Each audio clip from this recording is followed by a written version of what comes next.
Welcome in to Check the Mic. Steve Palazzolo, Sam Monson. We're live on YouTube, and it's time, Sam, to start our division reviews. We've covered the draft wall to wall from Thursday night through Saturday, pretty much. And now team by team, division by division, starting with the AFC and NFC North. Yeah, a million hours of draft content. It's time to do it all over again, but this time with a retrospective eye on what teams did.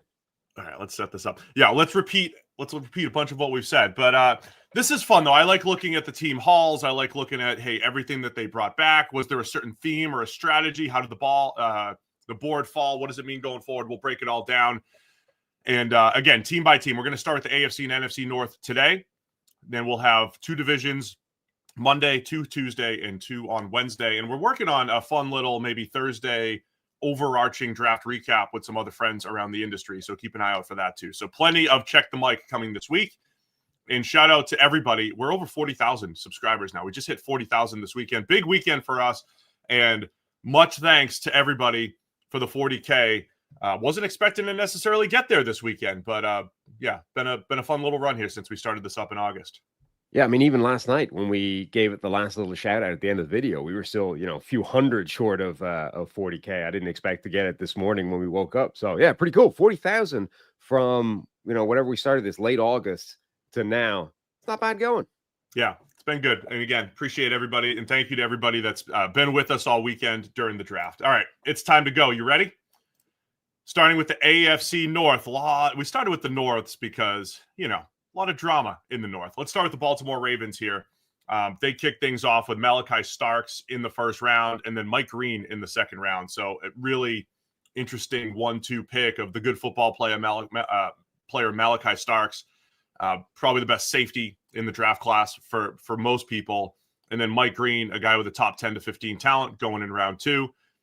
Brought in a few offensive linemen, Emory Jones from LSU, Carson Vincent, smaller school guy. They built up some backups in the trenches. We like some of their fourth round picks, you and I, Bilal Kone and LeJonte Wester. So I thought it was another good overall draft for the Baltimore Ravens. Yeah, I mean, it was the Malachi Starks pick in the first round. Baltimore was a team where people had been everyone seemed to have Malachi Starks sliding in the first round relative to, I think, where a lot of people thought he had the talent to go. But I think it was just the way that first round was. It was tough to find landing spots for him. And Baltimore ended up being a pretty common one. And that's the way it ended up panning out in the real draft. Now, while that was happening, you had these slides of a couple of other sort of consensus first round players, one of which was Mike Green, who was a guy who was going in the top 10, top 15, a lot of mock drafts. Obviously, with Mike Green, we know the reasons, right? We know Mike Green has got multiple sexual assault accusations in his past. He's been kicked off a college football program before. So I think evidently what we saw on draft day or the first 2 days was enough NFL teams are concerned enough about that they were willing to either take him off their board or simply drop him a long way. So on the one hand, Mike Green to Baltimore in the second round looks like one of the best value picks in the entire draft, right? If you start looking at these consensus-based value models, Mike Green is going to look like a steal because he was a consensus first round guy and had the tape to be, a high first round player. But obviously that's not the reason he fell. And it's very difficult to then figure out projecting that forward. We have no idea, what that's going to look like. But what we do know is that, Baltimore have theoretically got first round talent and upside with their second round pick. And that gives it an incredible amount of upside, right? It's a gamble because there's a reason he slipped that far, but the upside there for the Ravens is tremendous. It really is. And obviously we're going to spend most of our time on some of the first day 1 and day 2 picks. They have the biggest chance of making an impact. The Starks fit along with Kyle Hamilton in the secondary. Again, I thought Starks, I think a lot of people project him as a pure free safety. If he's just playing that role for the Baltimore Ravens, it's a need with, Marcus Williams moving on. I think it is a really nice fit for Baltimore, but I also think Starks has experience covering the slot at Georgia. He had a lot on his plate there. I love him covering one-on-one on the outside. I think he's got good movement skills. I think he's a very good athlete, ball skills. His signature plays, like early as a true freshman, high pointing the ball on a pass down the field for an interception. That's his signature play, flipping his hips, going up, making plays on the ball.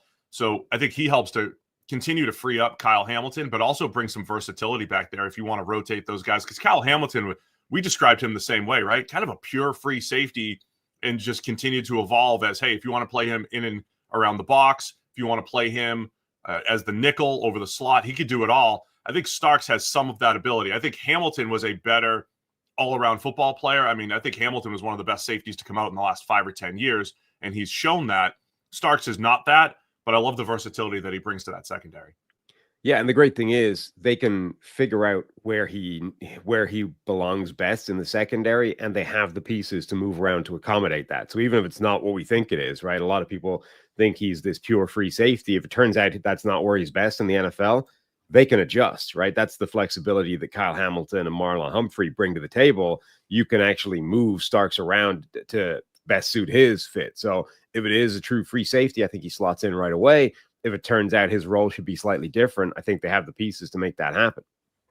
So then with Mike Green in round 2, you have Kyle Van Noy, getting older, into the last year of his deal. And, we know you can never have too many edge rushers. I think he has a chance to contribute right away. Odafe Owe, former first-round pick. We'll see what the Ravens end up doing with him in the future. Tavius Robinson has played a lot of snaps for them as well. I mean, I think they still have a need for a pure pass rusher off the edge, which Green, I think, again, adds some depth. And at the very least, if Van Noy and Robinson and Owe are stealing most of the snaps early on, even if Green's out there for 30 snaps a game for this year, developing and just as a designated pass rusher for now, I think that's something they don't have. His ability to win off the edge, to threaten the edge, to win with power. He's also a good run defender as well. So, yeah the upside is tremendous for Mike Green with the 59th overall pick. I mean, you can easily argue that he has the second best tape of any edge rusher in this draft. I think Abdul Carter was pretty much everybody's consensus number 1 guy. I think you can definitely construct an argument that Mike Green is number 2, just strictly on the field. And he's more well-rounded, I think, than some of the other guys in that conversation as well. Like you said, he's good against the pass. He's good against the run. He's good in a variety of different ways. The only real question mark there was strength of competition with him being at Marshall. We got a glimpse of that when he went to the Senior Bowl, had an amazing rep, and then kind of bounced. So he didn't, show you a week's worth of all-star level competition, but you did at least see some. And then he was really good against Ohio State as well. And, it's one game, but he didn't see any kind of, he looked like the same guy, right? It's like it's not like we saw an Ohio State game and it's like, okay, this is visibly not quite the same. It was exactly the same. So yeah, strength of competition is a potential black mark against his on-field resume. But like I said, this is a first-round talent if he keeps it together, if they're able to keep him together. Lots of offensive line depth as well. Emory Jones, backup. You played right tackle at LSU. I don't know if one of these guys, if they're projecting them in to guard, whether it's Emory Jones, whether it's Carson Vincent. Vincent was Alabama A&M, went to the Senior Bowl, was getting coached up by Mike Tomlin quite a bit there when we were on the field, watching drills. And then Garrett Dellinger. So that's guard from LSU. So that's 3 offensive linemen. Remember last year at this time, Baltimore, we felt like they needed to maybe fill in 2 or 3 starters going into the draft. They did find Roger Rosengarten as the starting right tackle. They're locked in, I think, as far as starters go for this year, but adding some depth with 3 more pieces, I think is a pretty good move, just loading up on offensive linemen. I'm going to say the word developmental offensive tackle 900 times over the next 4 days. Emory Jones wasn't ready, right? I think he was getting some top 50 hype early on in the entire draft process, but you get him in the 3rd. Vincent, similar. Know some people around the league that just, really, really loved him. So that's what those guys are, developmental and depth pieces on the offensive line. Yeah, and the potential to kick inside the guard is, that's a potential weakness on this line as well. Andrew Voorhees, Daniel Faalele, Ben Cleveland, the players that they have available to play guard right now are at least a potential weak point on this team. Do you have, I see what you said. Do you have a Reefs ranking here or wherever the Ravens were? You mentioned because Green was so high on the consensus board, they're probably going to look pretty good. I also want to talk about their 4th rounders. LeJontay Wester, the wide receiver from Colorado, the I always use the word jitterbug for the space player. Yeah. Do you have something? Did you find it? Yeah, according to Arif's data, Mike Green, the individual pick of Mike Green is the second best value pick in this draft, behind only Shedeur Sanders being in the 5th round, obviously. So from that point, it's huge. I'm trying to find. He has an article. Go to the wide left is Arif Hassan's Substack thing. He's got some awesome work where he does the consensus big board information. He does sort of various grading pieces off the consensus big board, and he has a piece that he posted after the draft that effectively grades / gives a score to teams based off the draft that they had relative to the consensus big board. So essentially, how much value did they spend in draft capital versus how much value did they gain if you assume that the consensus big board is accurate as a projecting tool, which it has shown to be pretty strong. The Ravens they're like top 10 somewhere in this thing. 1, 2, 3, 4, 5, 6, 7, 8, 9. They're 9th in terms of value that they got. Yeah, I think it was good. I mean, it's interesting because we talk up the Ravens and their process quite a bit, and I've been raving about how teams should be or pounding the table for defensive linemen, offensive linemen in the first round. It's the second time in 4 years that the Ravens have drafted a safety in the first round, but I think they both made sense. They got the consensus top safety both times. And again, I think Hamilton was the best safety prospect in years, probably since Derwin James. And then Starks, the consensus top safety, you get him in the back end of the first. So I think they've done a nice job there. Anything else beyond the Ravens? They had 4. How many 4th round picks did they have? Those 4 5s. 4 5th round picks. 4th round pick, Teddy Buchanan from Cal. Add some depth at linebacker. They have Trenton Simpson. They have Roquan Smith. I think Buchanan comes in, plays some special teams, backs those guys up. 2 backup corners, one of which you love, Bilal Kone from Western Michigan. And the other interesting thing we do need to discuss is going to be Tyler Loop, the kicker out of Arizona, with all the issues that Justin Tucker has. Yeah, I mean that there's probably signal in that, right? Justin Tucker obviously dealing with his own sexual assault, impropriety. I don't know what the correct term for what he's accused of is. His own issues. And by the way, his play completely fell off last season anyway. Went from being, the best kicker in NFL history to suddenly very not being. The fact that they then go and draft a guy, expend significant capital is a relative term, but when you're talking about a kicker, any kind of draft pick away from the 7th round is significant capital. So for them to draft a kicker probably signals the direction that's heading in. Yeah, do you want to talk about Kone for a minute? Yeah, I love Kone. Kone's one of my favorite day 3 players. He looks the part. He's 6'1", 190 pounds a corner. Had to do it the hard way. Wasn't ranked at all by recruiting services. A 0-star recruit. Had to go through JUCOs. Then got up to Indiana State. Then got to Western Michigan. This is not going through blue blood programs. And the reason he went to Western Michigan was in part because they were going to play some legitimate teams, and he would at least have tape showing that he can hang with the likes of Michigan or Wisconsin and Ohio State. And Ohio State in particular, he had a really good game against guys like Marvin Harrison Jr., like legitimate top tier players. And there's a couple of reps in there where he did absolutely outstanding. Sorry, I misspoke earlier. They had the 5th round pick was Carson Vincent, Alabama A&M. It was 4 6th round picks. Kone was one of the 6s. Tyler Loop, the kicker.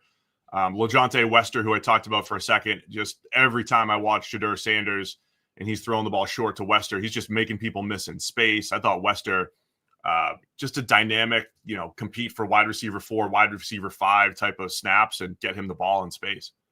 I'm mixing up my elite Ohio State wide receivers. It's Jeremiah Smith instead of Marvin Harrison Jr. that he had some nice reps against. It's early on a weekend where we haven't had much sleep, Sam. It's all good. We're gonna misspeak every now and again. Other guy I wanted to shout out was Aeneas Peebles, the undersized defensive tackle from Virginia Tech. I think he's got some pass rush chops, to add there. I'm trying to be careful. When we like 5th, 6th, 7th round picks, it's like, hey, the value is pretty good there. The paths to the field is always a challenge, but if those guys have something to offer, I think the Ravens drafted they drafted 4 6th rounders that have something to offer. So I think there's depth in this draft. And at the top, you have two guys with potential to be high-end players at their respective positions. So I love the overall draft here for the Ravens. Yeah, I mean, you have the level set, right? Anybody drafted on day 3, their chances of making a huge impact are minimal, which is not to say they can't. I mean, we've Puka Nacua, the obvious recent example, like guys can come out of day 3 and make an incredible impact, but the overall strike rate of day 3 picks is extremely low. So you're looking for reasons to be interested in them. And the reasons can be very different. They can be, this guy's a really good football player who's a marginal athlete. They can be, he's a spectacular athlete who's a marginal football player. Like, they've all got something missing. But you at least want to see a reason that you can talk yourself into. This is why they could become a good NFL player. I think the Ravens have a few of those guys. All right, man. Anything else on Baltimore? I don't think so. All right. Got no more use for them in the NFL draft. More use for the Ravens. All right. The story of the entire draft centers around the Cleveland Browns. They have Shedeur Sanders. But how did they get him? I mean, there's a lot going on here. Cleveland Browns, they kicked things off. They had the number 2 overall pick, and they traded it. They traded down to 5. Jacksonville comes up to get Travis Hunter. There were some late-round picks exchanged there, but the crux of the trade was an extra second-round pick from Jacksonville, which was pick 36, and next year's first-round pick, and, of course, moving from 2 to 5. I think the haul for that specific trade is pretty much they gave up the rights to draft Travis Hunter in exchange for the rights to draft Mason Graham, the defensive tackle out of Michigan, Ohio State running back Quinshon Judkins, and they're sitting here with Jacksonville's first-round pick next year. Throughout the process, I've raved about this as a positive move for the Browns just because of where they are from a team-building standpoint. The long and short of it is the investment in Deshaun Watson has put them in such a bad spot from a team-building standpoint, both financially and from a draft capital standpoint. They took the number 2 overall pick, this is an aggressive move to trade down. This is an aggressive move, and they picked up extra picks, and they're sitting there with the first round pick next year in a year where the QB class should be better, and the Browns may need a quarterback, but we'll get to that in a minute because they've got 2 young options to take a look at. So I think the Browns process was sound. I think Browns fans might not regret, but feel bad about not having Travis Hunter. You talked yourself up about you're the team that got to maybe have that special player and the opportunity to see if football's Shohei Ohtani, could do damage in Cleveland or whatever. So the Jags get that opportunity now, but I think the Browns made a sound move process-wise. We'll talk about the rest of their picks, but that's how they kicked things off, was this aggressive move to not pick, to trade down, and to think about the future. Yeah, how you feel about the Browns draft sort of hinges on a few things. Number one, what do you think about trading away the chance to draft Travis Hunter, right? Like, are you okay with the idea of passing on a theoretical, generational, unique, two-way superstar type of player, right? And that's definitely an issue. Also, what you think Mason Graham is. I mean, I've seen a lot of sort of revisionist, well, he's got short arms, blah, blah, blah. I mean, Mason Graham, before he showed up with short arms and at 295 at the combine, Mason Graham was seen as like maybe the best player in this entire draft, right? Forget position value, just like how good is he on the field? He was arguably the best football player in the draft. So that didn't stop being the case just because he ended up with quite short arms and way under the size he was listed at. He's still a dominant force at a high level of competition. Like, they've still ended up with arguably a blue chip player at number 5 overall. And the Travis Hunter thing, as much as the upside is insane, because if he can really be a two-way player and play at a high level, doing both at the same time, the value of that is basically unprecedented in the modern era. We don't know if he can. Like, he might just be wide receiver 1 in this draft, which is not to say that's wide receiver 1 in a lot of drafts. And it wouldn't be wide receiver 1 on the team that drafted him in Jacksonville. It probably would be for the Browns, but he might just be the best player at either one of those spots with some gimmick plays thrown in there as well, at which point that value versus Mason Graham might not be any different. And then the last element of this is, do you care about the process as opposed to just the players that they ended up with, right? A couple of people have sent this to me. I think the closest to an original thought on it I can find is someone on Twitter called 10 Cent Beers, who said if this had been the order the Browns drafted their players, everyone would be freaking out. Mason Graham at 5, Shedeur Sanders at 33, the first pick in the second round, Carson Swessinger, the linebacker, at 36, a few picks later, Quinshon Judkins at 67. We can debate whether he would have got there, but, other running backs of that caliber would have been there. Harold Fannin at 94, Dylan Sampson at 126, and then Dylan Gabriel at 144, plus getting the first round pick from Jacksonville next year, where we expect there to be better quarterbacks, and they're more easily positioned to get rid of Deshaun Watson at that point anyway. If that was the outcome, everyone would be universally saying this is like an amazing draft. You'd have a couple of analytics nerds who'd be saying, where's the offensive lineman? We needed tackles. This is a terrible mismanagement of resources. Non-value picks like running backs and linebackers. But for the most part, everyone would be looking at that and saying, that's an amazing piece of work by the Cleveland Browns. But because Shedeur Sanders' fall was such a weird thing, and they end up coming back for him in the 5th round just because at that point the value was too insane to turn down, it's like, nah, this is a shit show. This is a mess. Like, this is a joke. I mean, it probably isn't, right? It's at some point it is. Like, we had planned on passing on him, but in the 5th round, like, he's too good to turn down. So let's roll the dice. I mean, I'll continue to pound the table for this being great process. Great process. Now, look, as I discussed last night, we talked about this a month ago that, hey, the Browns should maybe draft 2 quarterbacks. I didn't think one of them would be Shedeur Sanders. We assumed the thought process there was, hey, if you don't love Shedeur at 2, let him go somewhere else and just draft 2 of the developmental guys. And I said Dylan Gabriel plus, you said Will Howard. I said Kyle McCord. So they almost did that, but Shedeur Sanders was still there in the 5th, and they got him. It is great process because they don't have a quarterback for the future. They don't have it. They're trying to get out from Deshaun Watson's contract. They don't have the money to go get one, and they have not had the draft picks to go get one the last couple of years. And if both of those guys fail, okay, did you gave up a 3 for Dylan Gabriel? We can argue about Gabriel and how much you like him or not. That's fine. You gave up a 5 for Shedeur Sanders. The payout outweighs the investment of a 3rd or a 5th round pick. And look, if they're picking number 1 or 2 next year and they want Arch Manning, Lenoris Sellers, I don't know who it's going to be. There's a lot still to come. But I assume there's going to be 3 or 4 first rounders next year, whoever they are, versus this year where there was 1 and one of them was traded back in for. I think it's going to be a better class, and the Browns have positioned themselves for that as well. The chat is asking, did anyone happen to correctly guess Shedeur's pick number? Remember, we ran a competition during the draft to get a shirt that if anyone correctly guessed where he would end up getting drafted, we would send that guy a shirt. Somebody did, in fact, guess the exact correct number. 144. Where's Serio sent it to us somewhere, our guy. It's in the, hang on, I'll find it. It's in my threads thing. Somebody called a dumb S got 144, 12 squared. A dumb S. He gets. Unfortunately, our genius plan neglected the idea of what happens if it doesn't happen after that stream, and we have no way of like finding the guy again. So we need a dumb S to show up and somehow contact us so we can send him a shirt. Claim your shirt. It was a nice, Jordan Brand 33rd team shirt. If you email us. Email us proof of you having access to that Twitter or that YouTube account or whatever, and we'll figure it out. We're gonna have everybody emailing us. I'm that guy. I'm a dumbass. Check the mic at the33rdteam.com. Yeah, send us an email. So anyway, somebody picked 144. That's where the Browns took Shedeur Sanders. Now, when they took Dylan Gabriel in the 3rd, Shedeur Sanders in the 5th. Let's just touch on the 2 quarterback thing really quickly.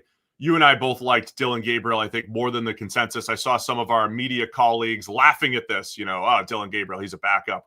That's fine. I agree. He's a backup. And when I say he's a good developmental option, usually that gets associated with tall guy, throws fast. But I think Gabriel's developmental in that his profile is similar to recent quarterbacks who had a lot of experience, like a Brock Purdy, like a Jaden Daniels, different skill set. I'm just saying, had a lot of starts under their belt and then just progressed and got better and became better players. I think Gabriel has that. I think he's got a good enough arm, throws on the run, nimble in the pocket. I like Gabriel. He's short. And his short area accuracy, I think, needs work. But I liked him as a developmental option, and I love having him and Shedeur Sanders on the same team here. Yeah. I don't see how you can hate the Dylan Gabriel pick in the 3rd round. I mean, that's kind of where, like, Dylan Gabriel and Spencer Rattler, I think, are relatively comparable prospects.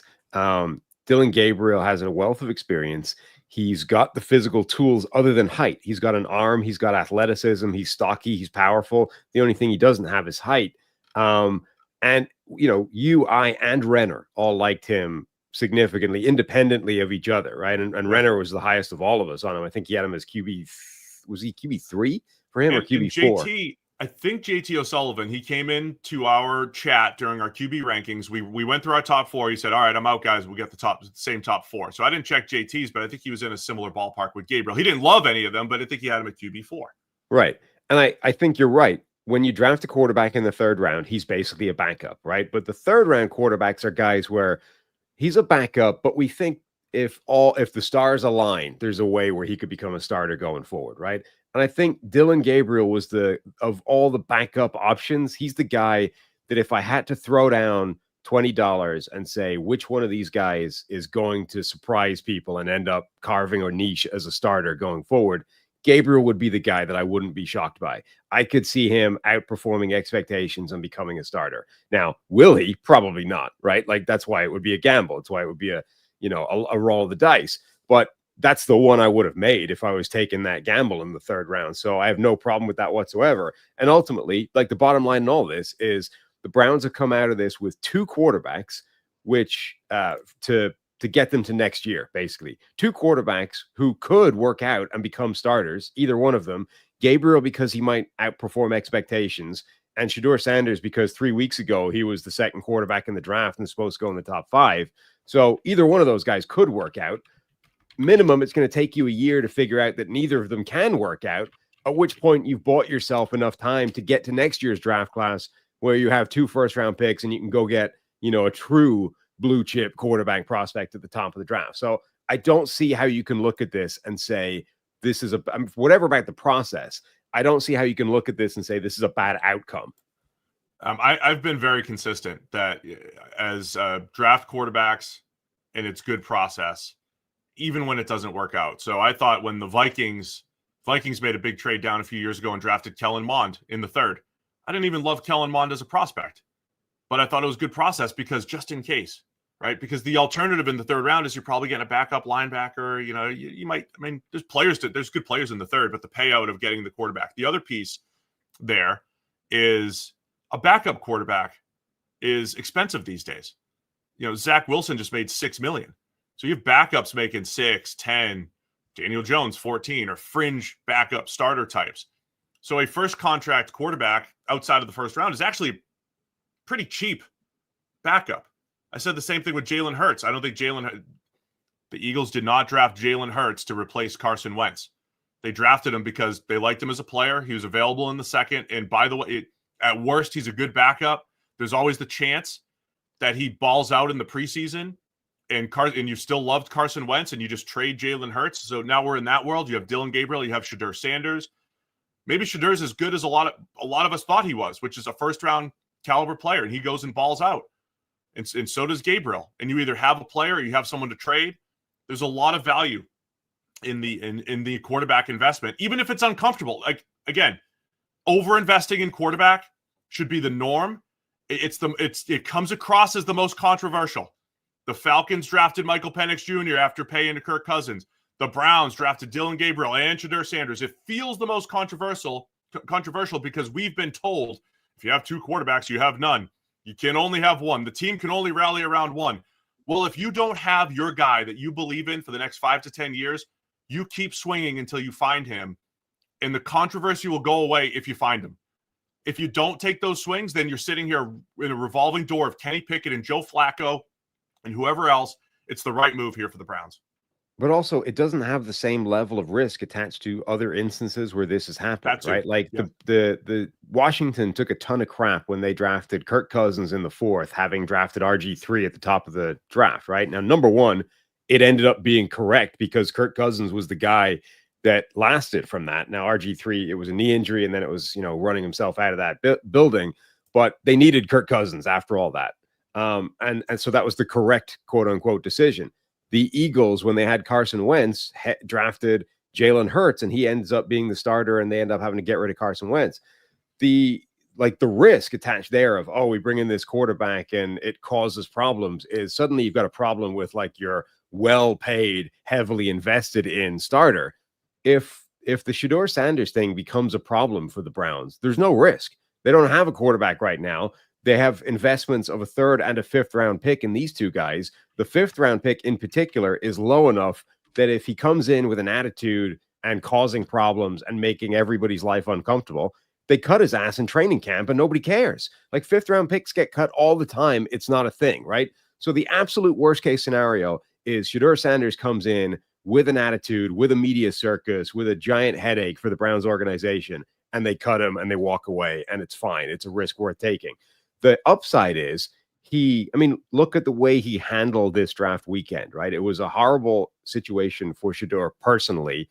He said all the right things. Now, he may have said all the wrong things in interviews with teams or whatever, but at least so far, he's been handling this the right way in terms of saying, look, it all happens for a reason. I'm here to work. I'm going to go show everybody wrong and, prove that I should have been that guy. If he comes in with that attitude and wins the job, like, this becomes literally the best value pick in this entire draft, regardless of who else works out. Like, it can't get any better than this other than, a Brock Purdy find with Mr. Irrelevant.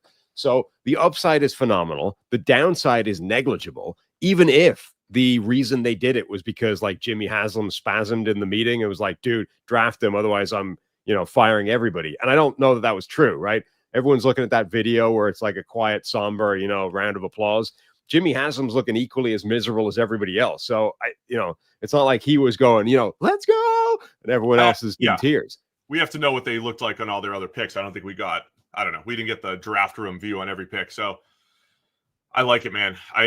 I like what the Browns are doing. I liked their other picks too, just to run through them quickly. We're getting a little extra time on the Browns because they're just one of the biggest stories coming out of the draft here, obviously. But Carson Schwessinger, I thought, was the second best linebacker in the draft. They got him at the top of the second round.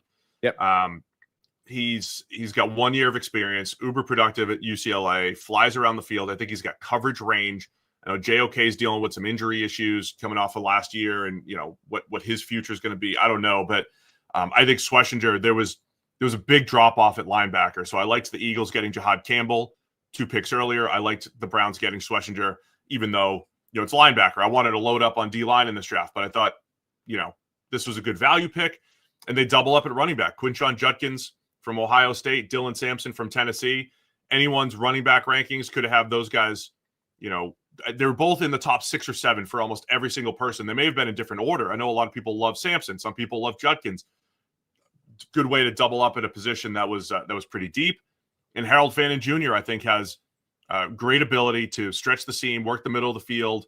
One of the best pass-catching tight ends of all time. Broke all the tight end records at Bowling Green and performed well when they played up against Power 4 competition. Texas A&M, Penn State showed that he could hold his own. So I think he's another really nice pick here. I like all 7 players. Yeah. I really do. I like all 7 players that the Browns drafted. I think there's, other than the QBs, there's at least a path to the field. And then with the QBs, there's that immense upside if one of those guys hits as a starter. So I love this overall draft for the Browns, and they picked up the extra 1 from Jacksonville for next year. Yeah, we had a super chat come in there from Brian Pumper who says, I understand throwing darts at quarterback until they hit, but the Browns have way too many holes for this for 2 quarterbacks. We'll see. We see why the Browns are bottom feeders. Look, I think you can construct an argument that the Browns did not address some areas of need on the roster, but this is kind of the problem with going into the draft with areas of need, right? Is sometimes if you want to take just the best players, then you can end up in a situation where you don't address those needs. But if you look at just the players the Browns drafted, I think they did it. They got good players. And I think the players where they doubled up, like doubling up in itself, I think is sound process because you are doubling the chances that one of these guys fills the problem you're addressing. So running back, yes, it's a position that is not of need, but Quinshon Judkins and Dylan Sampson, I think maximizes your chances of having a good running game next year. And those guys can coexist if they both hit. Quarterback, it's the most valuable thing in the NFL, and even more so for the Browns, who already have, the millstone of the Deshaun Watson contract hanging around their necks. If they hit on one of these quarterbacks who is under contract for a 3rd round or a 5th round value, they're immediately out of all the woods, right? All the problems go away instantly if they hit on one of those guys. Now, the chances are neither one of them's going to hit, and that's just the reality of the strike rate of non-first round NFL quarterbacks. But hitting on one of them is absolutely worth the gamble of taking 2 of them. Yeah, and just to wrap this up, I agree the Browns have needs everywhere. And I want to reiterate, I think this is how they got there. I will continue to say I think Andrew Berry and the team there in Cleveland has done a good job overall. besides the Deshaun Watson move. Okay, you laugh every time. Do you agree? Yeah, it's funny every time. Do you disagree with what I said? I agree with what you say, but it's exactly like the meme of other than that, Mrs. Lincoln, how was the play? You know, it's like, yes, other than getting shot, the evening went off splendidly. Yes, look, but what I'm saying is, do you trust Andrew Berry to build the Browns going forward?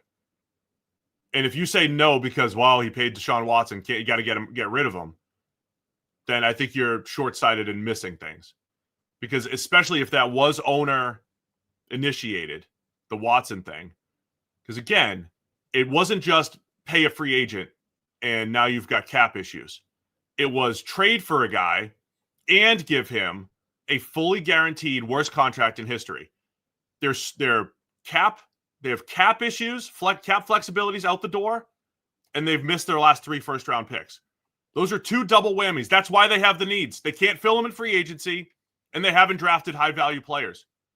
This is the path out of it for the Browns. I believe in Andrew Berry and the team to get them out of it from a process standpoint, as long as they don't make another disastrous quarterback free agency / trade decision. That's my whole point. So yes, there are needs. Of course there are needs. But the biggest need is still fixing the quarterback position. And I think they did both. They did both in this draft. They set themselves up for the future, and they took swings at quarterback. So that's why I think it's good. Agreed. We got another message come in there. It's from Sam Garcia's dad. Said the flaw with the Browns quarterback plan is you can't evaluate them in one season.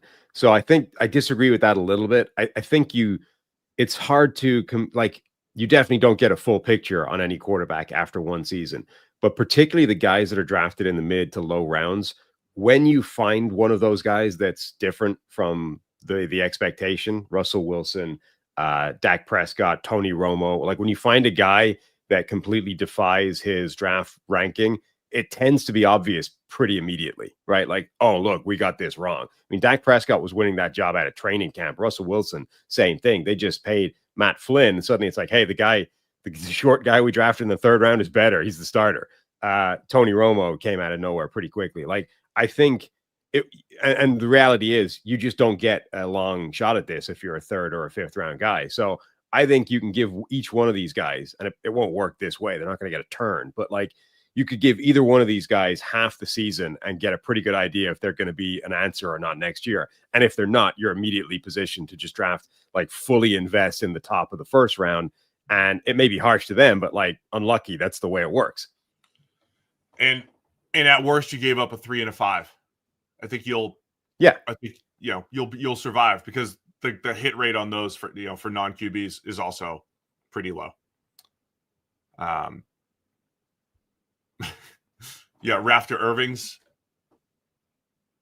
super chat there, Sam. Yeah, I don't understand it, so I Coach of the year or they're out of here is the motto. We have what we need plus weapons, O-line and weapons, then all defense draft. Nut holders. Well, emojis. The bottom line in all this is I think we like the Cleveland Browns draft. It's not perfect, but I think it's not perfect. And I don't know what the process looked like, right? Like we weren't in that room. We've no idea who spurred that decision or why they spurred the decision to eventually come back for Shedeur. But ultimately, look at the players they got. Look at the value they got them in. It's hard, I think, to come out of this with an opinion that this is a bad draft. I think it's a really good draft. And to sum it all up for me, it's part of it is because I still love Mason Graham. You still got, I think, an elite player. Yeah. I love that you have a 1st round pick next year. So now it's a multi-year plan. And I love that you took 2 swings at quarterback. Those 3 things are near and dear to my heart, Sam. So at the end of the day, got to say I like what the Browns did. And if nothing else, they brought unbelievable drama to the table here this weekend. That too. Yes, they are the winners from a drama perspective besides maybe Shedeur himself and the rest of the league. Anything else on the Cleveland Browns? Nope, no more use for them. Pittsburgh Steelers. We're not going to spend as much time on other teams. It's just the reality. The Browns did more stuff. But Steelers kicked things off at pick 21 with Derek Harmon, defensive tackle out of Oregon. A big part. That was the first time people were wondering, are they going to take Shedeur Sanders? And obviously they do not. They didn't have a 2nd round pick. They go Caleb Johnson, the running back out of Iowa in the 3rd round. They go back to Iowa a little bit later. Yeah, Black, the defensive tackle. Jack Sawyer, another 4th round edge rusher. They seem to be making a lot of money in the 3rd and 4th round, picking up good players. The Steelers, they've gotten Alex Highsmith. They've gotten Nick Herbig. Now they get Jack Sawyer, different type of player because he's not athletic, but he's really productive. And then Will Howard in the 6th round for the Pittsburgh Steelers. So they finally go quarterback, and it's Will Howard. As we talked about, 6th and 7th round, developmental quarterbacks coming off the board left and right. And Howard, we've said before, I think QBs 3 through 9, 4 through 9 or 10 in this class all have a little something to offer as a backup, and Howard is one of those guys coming off his national championship. So what are your thoughts on the Steelers draft here? Yeah, I thought it was a solid draft. Not spectacular, but like pretty good. Derek Harmon, I think, is a really nice pick in the 1st round. We didn't know where the Steelers were going to go with that 1st round pick, in part because they were one of the quarterback question mark teams. A lot of people thought they were Shedeur Sanders' floor in this draft. He wouldn't get by 21. The Steelers would have to take him with no answer at quarterback yet, with Mason Rudolph as the number 1 guy on the roster, with Aaron Rodgers still out there in the ether making up his mind in a dark room somewhere. Instead, they go, no, we're just going to take Derek Harmon and assemble the greatest defensive front in football. Like the edge rushes that they've got, the interior plays they've got already. Cameron Hayward is still cooking despite his age. Derek Harmon comes in, adds to that, strengthens it, gives them a succession plan going forward to Cam Hayward. So it's hard to not really like that pick just in terms of the instant impact it can make. Caleb Johnson in the 3rd round, I think, is great value as well. Running backs had come off the board that most people had ranked lower than him on their overall rankings. Maybe teams saw Caleb Johnson as sort of more scheme specific than I did. I think he's more versatile than that, but I think he's a great fit for Pittsburgh. I think that guy makes people absolutely bounce off him when he gets ahead of steam. And if you can get him rolling, he could absolutely cook within that offense. And you still have the lightning and Jalen Warren to the thunder that Caleb Johnson can bring. And then, look, Jack Sawyer, I didn't love Jack Sawyer as a player, but he's technically proficient. He's a hustling type of player. He makes plays. He's really good against the run. I mean, that's another thing that probably gets overlooked. And he's a marginal to bad athlete, right? We might as well, might as well state it as it is. He's a pretty bad athlete at that position. But in the 4th round, that's where it's value. When he was being talked about as a 2nd round player, I didn't want any part of that. But in the 4th, sure, let's roll that dice. I originally thought he would be a 2nd round player until I started to see every other 2nd round, 3rd round player. It was like, all right, this guy offers a little bit more. There's a little bit more athletically, and a lot of edge rushers, probably have more potential than him. But yeah, he's a good 4th round player. I think the Steelers have done a nice job in the 3rd and 4th round. Guys like Alex Highsmith a few years ago, Peyton Wilson at linebacker last year. Nick Herbig, Jack Sawyer. So I like this draft a lot. I mean, if you look at the Steelers front 7, man, I mean, Harmon's game to me is rushing the passer. I think he gets moved a little bit in the run game, needs to finish a little bit better. So like Kenneth Grant and some of these other big defensive tackles in this draft, I think they're as good at rushing the passer as they are against the run. More so Harmon, I think that split. But that's a disruptive guy. Next to Hayward, as you say, Keanu Benton, what a front 7. I mean, one of the stories of the draft for me is the Bills and some of these other teams that really loaded up on their front 7 and have this depth and have this ability to rush the passer from all angles. And the Steelers already had plenty of elements of that. And I think they just added to it, including Sawyer. He's going to be edge 4 for them behind Herbig and Watt and Alex Highsmith. But that's, they make sure that they never get depleted there on the edge. So they're rolling 8 or 9 deep in their defensive front, their 5-man front. They're rolling 8 or 9 deep with really good players. And it's a little Eagles-ish, right? As Hayward gets older, even though he's coming off a 90 PFF grade, I'm not saying he's slowing down, but he might not have 3 more years in him. And by then, Derek Harmon's in year 3, right? So you have contingency plans. You can ease Harmon in. And I think they're doing a really nice job building that front. Obviously, the quarterback question still looms. Mason Rudolph is the starter as of today. I think we can read into this a little bit. They only drafted Will Howard in the 6th. They're expecting Aaron Rodgers to come back and play. And again, I don't even know if that's going to help them or not. We'll see what happens. But they built everything else around him. Their 2nd round pick was DK Metcalf, right? So we might not put that into a draft grade, so to speak. Doesn't matter. We have to talk about it. That's where they use their 2. So you're talking about what did they use their draft picks for? Derek Harmon in the first, DK Metcalf in the second, Caleb Johnson, who I think has a chance to be a workhorse with Jalen Warren there. Warren's still a very good change of pace, pass catcher, space player, get him on the edge. I think Johnson, man, I thought the league would like him a little bit more. I think he's a really smooth zone runner who's just tough to tackle, gets ahead of steam, and can make some big plays. So, yeah, I think it's a really nice draft for Pittsburgh. Yeah, the only thing I can think of with Caleb Johnson is that the rest of the league did think he was much more sort of scheme specific than I did. He's better in zone than he is in sort of gap schemes, but I think he can still play in them fine. I think what you really need with Caleb Johnson is to just make sure, get him moving, right? Don't ask him to start and stop from nothing and make things happen. That's not his game. But if you can get him rolling, I think he can make plays in any run concept. And that's a little look. Listen to what the comp is, not the player. Derrick Henry is at his best when you can get him moving before he needs to do anything, right? If Derrick Henry is getting met immediately in the backfield, he's not doing as well, right? He doesn't have that instant stop-start twitch that some other running backs do. That's what Caleb Johnson has in terms of skill set. Now, obviously, he's not as good as Derrick Henry, but that's the type of player that he is, and the type of run concepts you need to run, right? You can't have him trying to make instant moves happen before he's up and running. You need to get him running, then let him cook. And that gravitates towards those zone schemes, those zone run concepts. But I don't think it means you can't ever run power. You can't ever run counter. You can't, all those gap schemes are off the table. I think he can do that.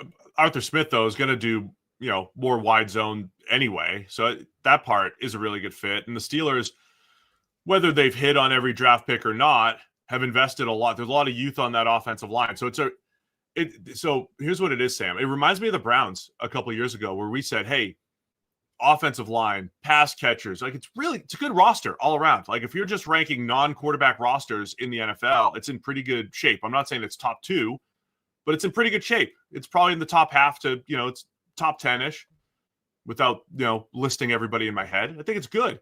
Comes down to Rodgers and then the long-term plan. Right? Can Rodgers be good in his 40s? And then what's the long-term plan for the Steelers? The Will Howard investment here, too, as I've said before, they all have a little something.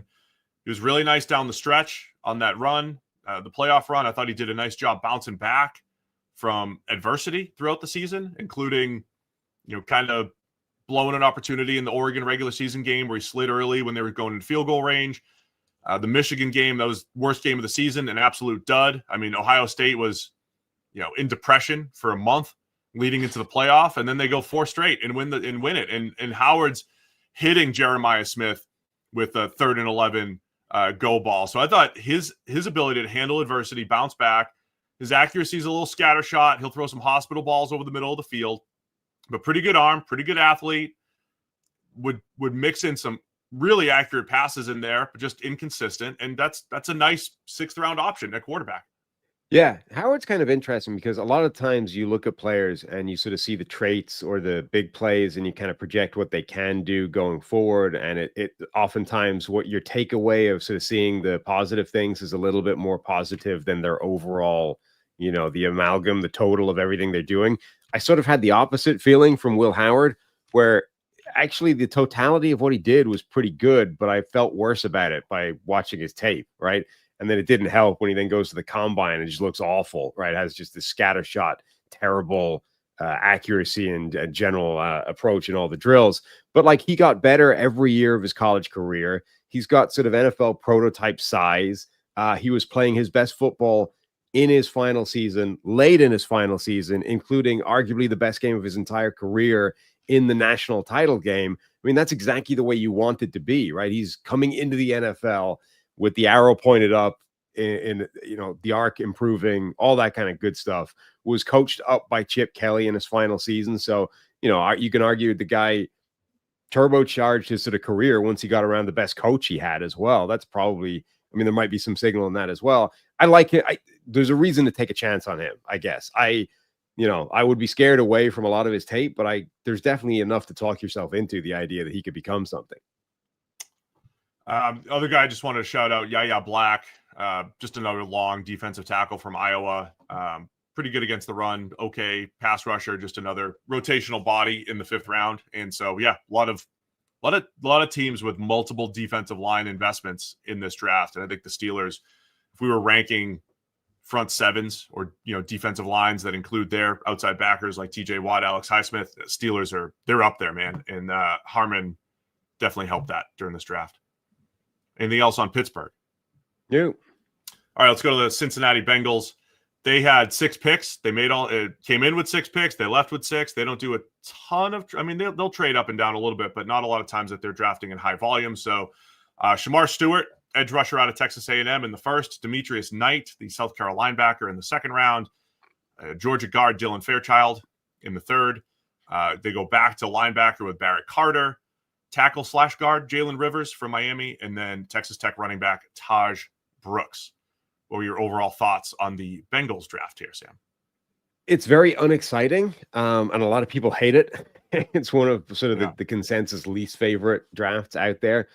I think it basically comes down to what Shamar Stewart ends up becoming. Like, if Shamar Stewart, we've talked about ad nauseum in the pre-draft process, this incredibly athletic Texas A&M edge rusher whose production has never been there, 2 sacks as a maximum in any season of his college career.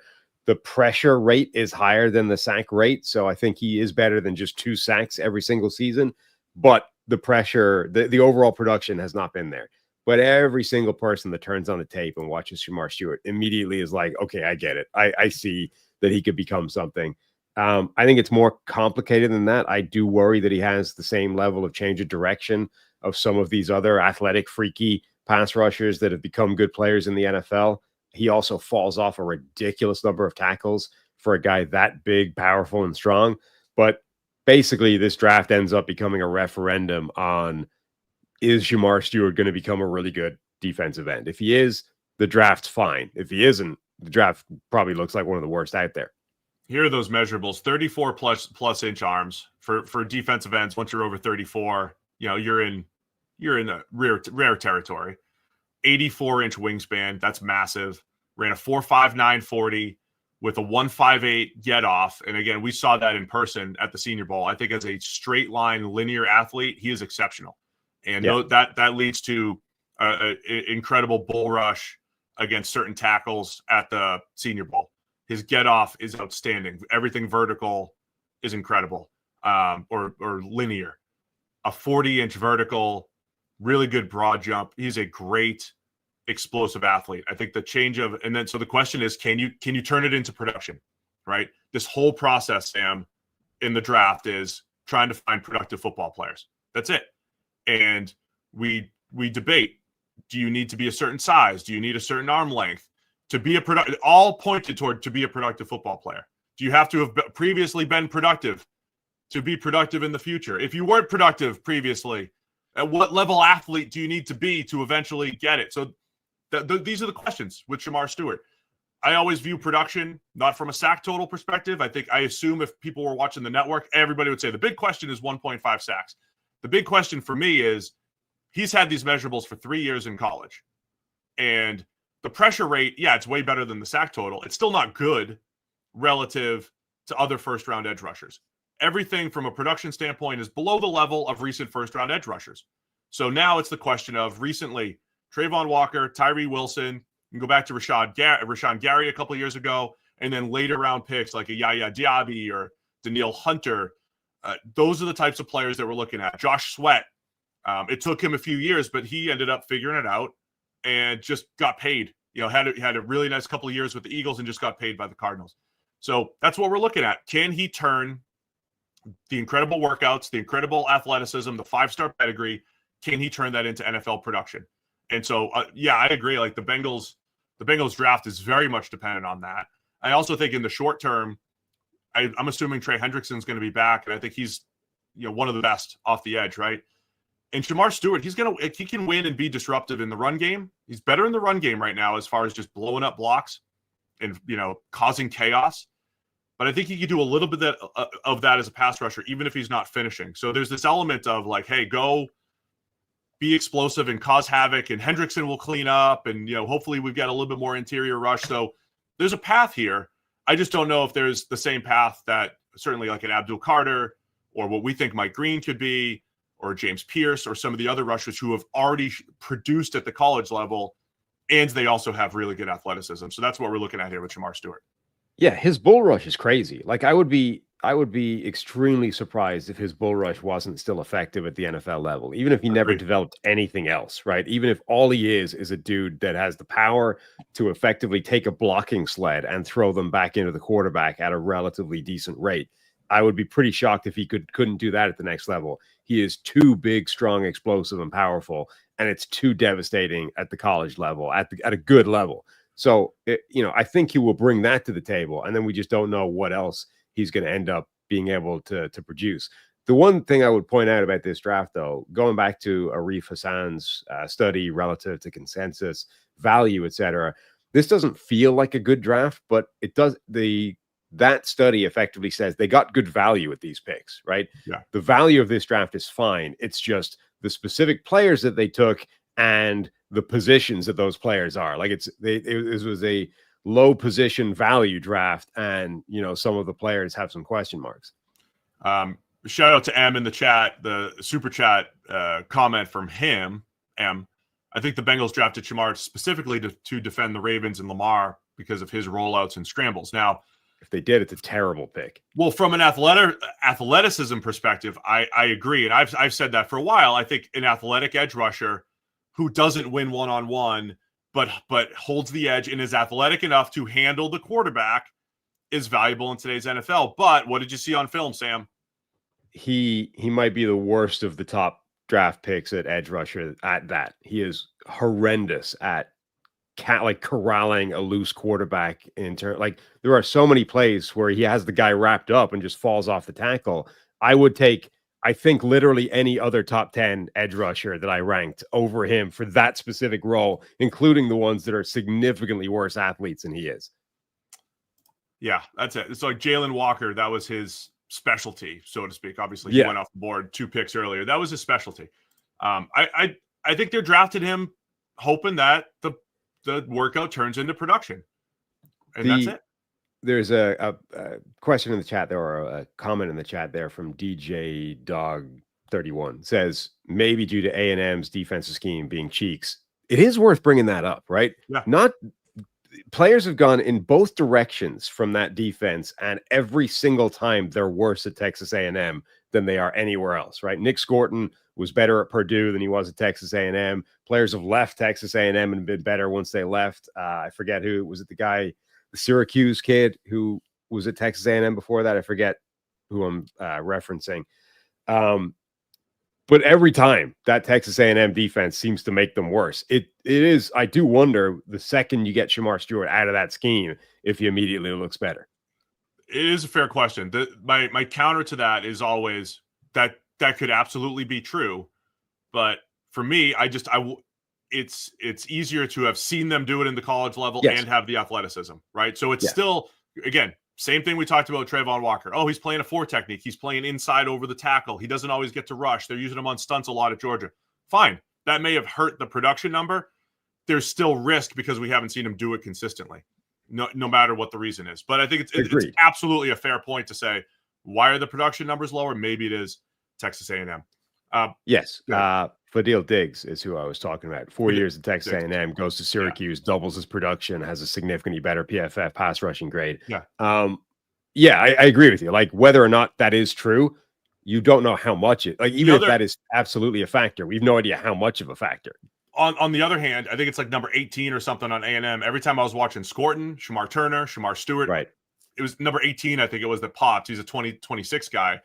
And he had like a 90 pass rush grade. So it kind of worked. Maybe they were just freeing him up the whole time. I don't know, but that dude popped on film. Or maybe that dude's the greatest pass rusher of the last 25 years, and he's being made look merely very good by Texas A&M's terrible scheme. He's overcoming it. Just to touch on some of the other players, I think Demetrius Knight, linebacker for South Carolina, he's a solid football player. I know Lance Zierlein said, hey, last year he had the best linebacker tape of anybody that he saw. I think he said that. I don't know if that meant over Jahad Campbell and Carson Schwessinger, but at some point that was Lance's take. The concern there is it took 6 years to break out. With Georgia Tech, was a Tulane in between there. But third school, his best year was year 6 of college for Knight. Not a lot of ball production in the secondary as far as coverage goes. Pretty good run defender. Dylan Fairchild. I liked all of the Georgia offensive linemen on the interior. He's my third favorite. A lot of people wanted them to get Tate Ratledge. I wanted them to get Tate Ratledge, the second round Georgia guard. They just missed him. So they go with Fairchild, who I think, he's got some good core strength. He can hold up in pass protection. Solid player. Not sure he's ready to play right away, but that's a third round pick, right? Barrett Carter, another good linebacker prospect. Straight line speed, former safety. They brought him in to be the Isaiah Simmons role. I don't think he lived up to that completely, but a productive linebacker. And then Jalen Rivers, developmental tackle, and Taj Brooks. A lot of people loved him at running back, deep running back class, and I think you have him as a contributor and a complement to Chase Brown. Taj Brooks could end up chewing up a significant amount of touches in this backfield. Really short and stocky and powerful guy. It was listed at 5'9", or no, it was measured at 5'9", 214 when he did, I think, the Shrine Bowl stuff. But apparently he was playing at like 230, and 230 at 5'9" is absurd. It's like Maurice Jones-Drew bowling ball type stuff. Crazy body type, like thick, stout, but he's got really solid wiggle and change of direction skills at that size. Elite change of direction numbers. Did a 6'9" 3-cone, a 406 short shuttle. Like those are impressive numbers for any size, let alone that kind of brick-shaped body. Pretty solid receiver. I think you can use him in the passing game and not just on checkdowns as well. You can have him run some routes. Made the all-practice team at the Shrine Bowl. Like I think, and the year before, like there's a few players that were better in 2023. 2023, that guy broke 98 tackles for Texas Tech. Like that's someone that's difficult to get to the ground. I put him as a useful day 3 contributor, and that's exactly what I think he's going to be for the Bengals. That might end up being the best value pick in round 6. So here's the bottom line for me with the Bengals. For a team that has only 6 picks, has all this massive investment in Joe Burrow and the 2 receivers now, comes in with an offensive line need and just defensive line need, right? Deep defensive line draft, and they have offensive line needs because they just continually need to shore up that interior of the offensive line.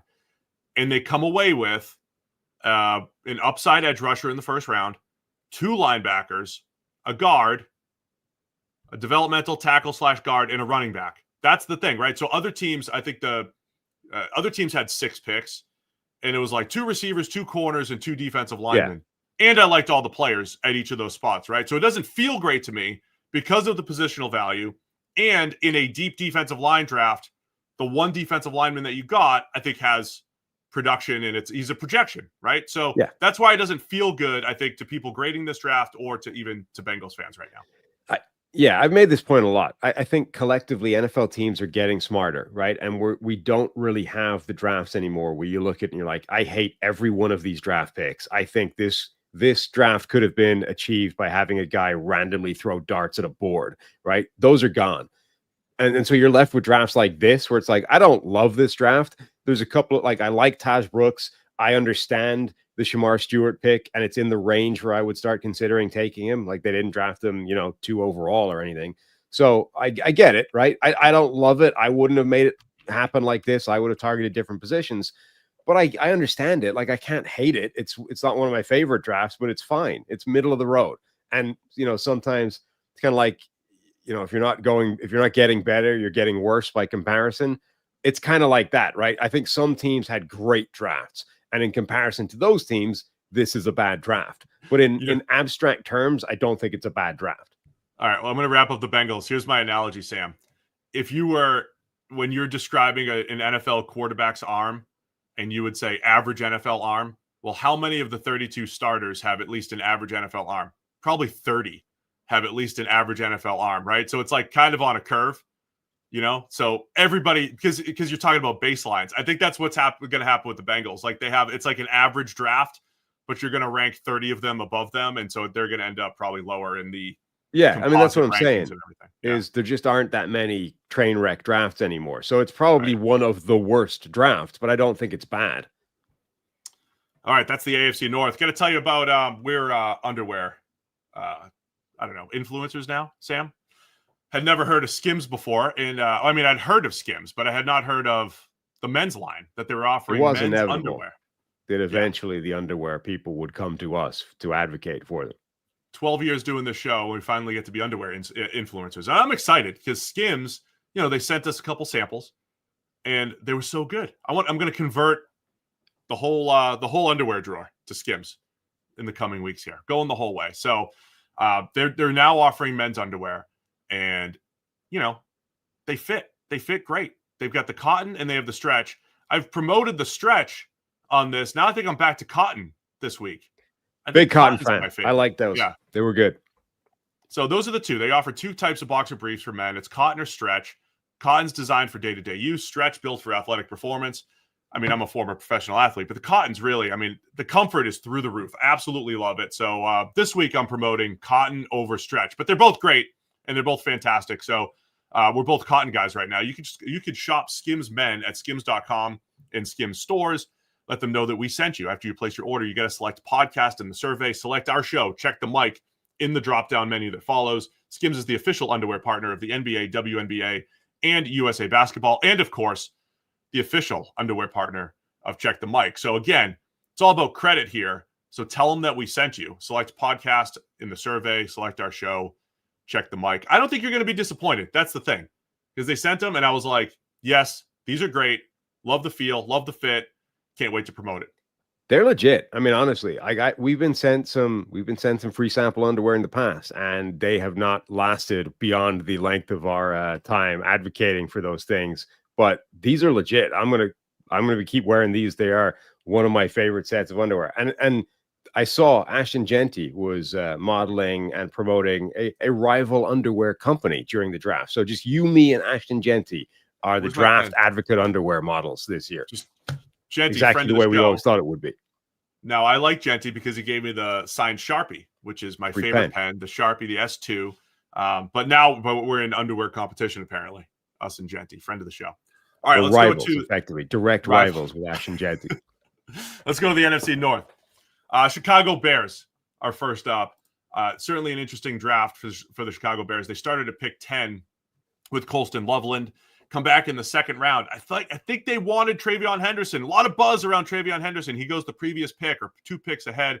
They go Luther Burden the third from Missouri at wide receiver.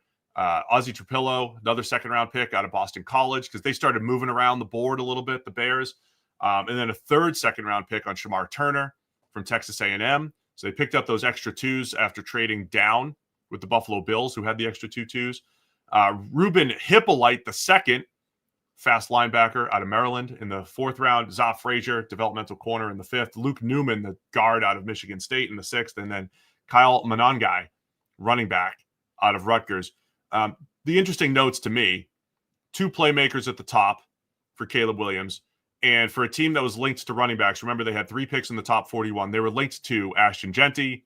They were definitely expected to take a running back with one of their 2 second rounders. That was very, very common. They don't take a running back until round 7. I don't hate it either, but just, from a story perspective, I think Bears fans were looking for a running back much earlier. So what were your thoughts on this Bears draft?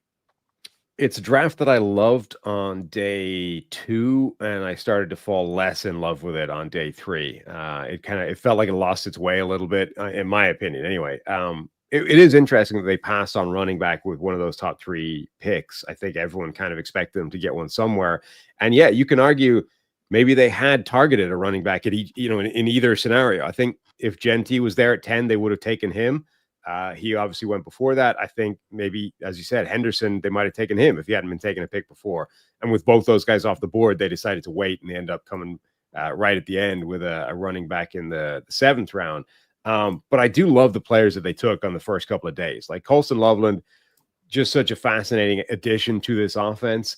Everyone had been sort of focusing on Tyler Warren as the tight end that would go the earliest. Colston Loveland, though, a lot of people had him as tight end 1, as a more dynamic receiving option potentially. And we talked about him during the shows as a guy that could take the Keenan Allen snaps effectively, right? Like the big slot snaps, not necessarily the tight end snaps from Cole Kmet, but just add a weapon, a pass catching weapon, a route running weapon, a big target for Caleb Williams. And then Luther Burden in the 2nd round is one of my favorite picks in the entire draft. I keep coming back to it over and over again. 2023 Luther Burden is a top 10 player in this draft.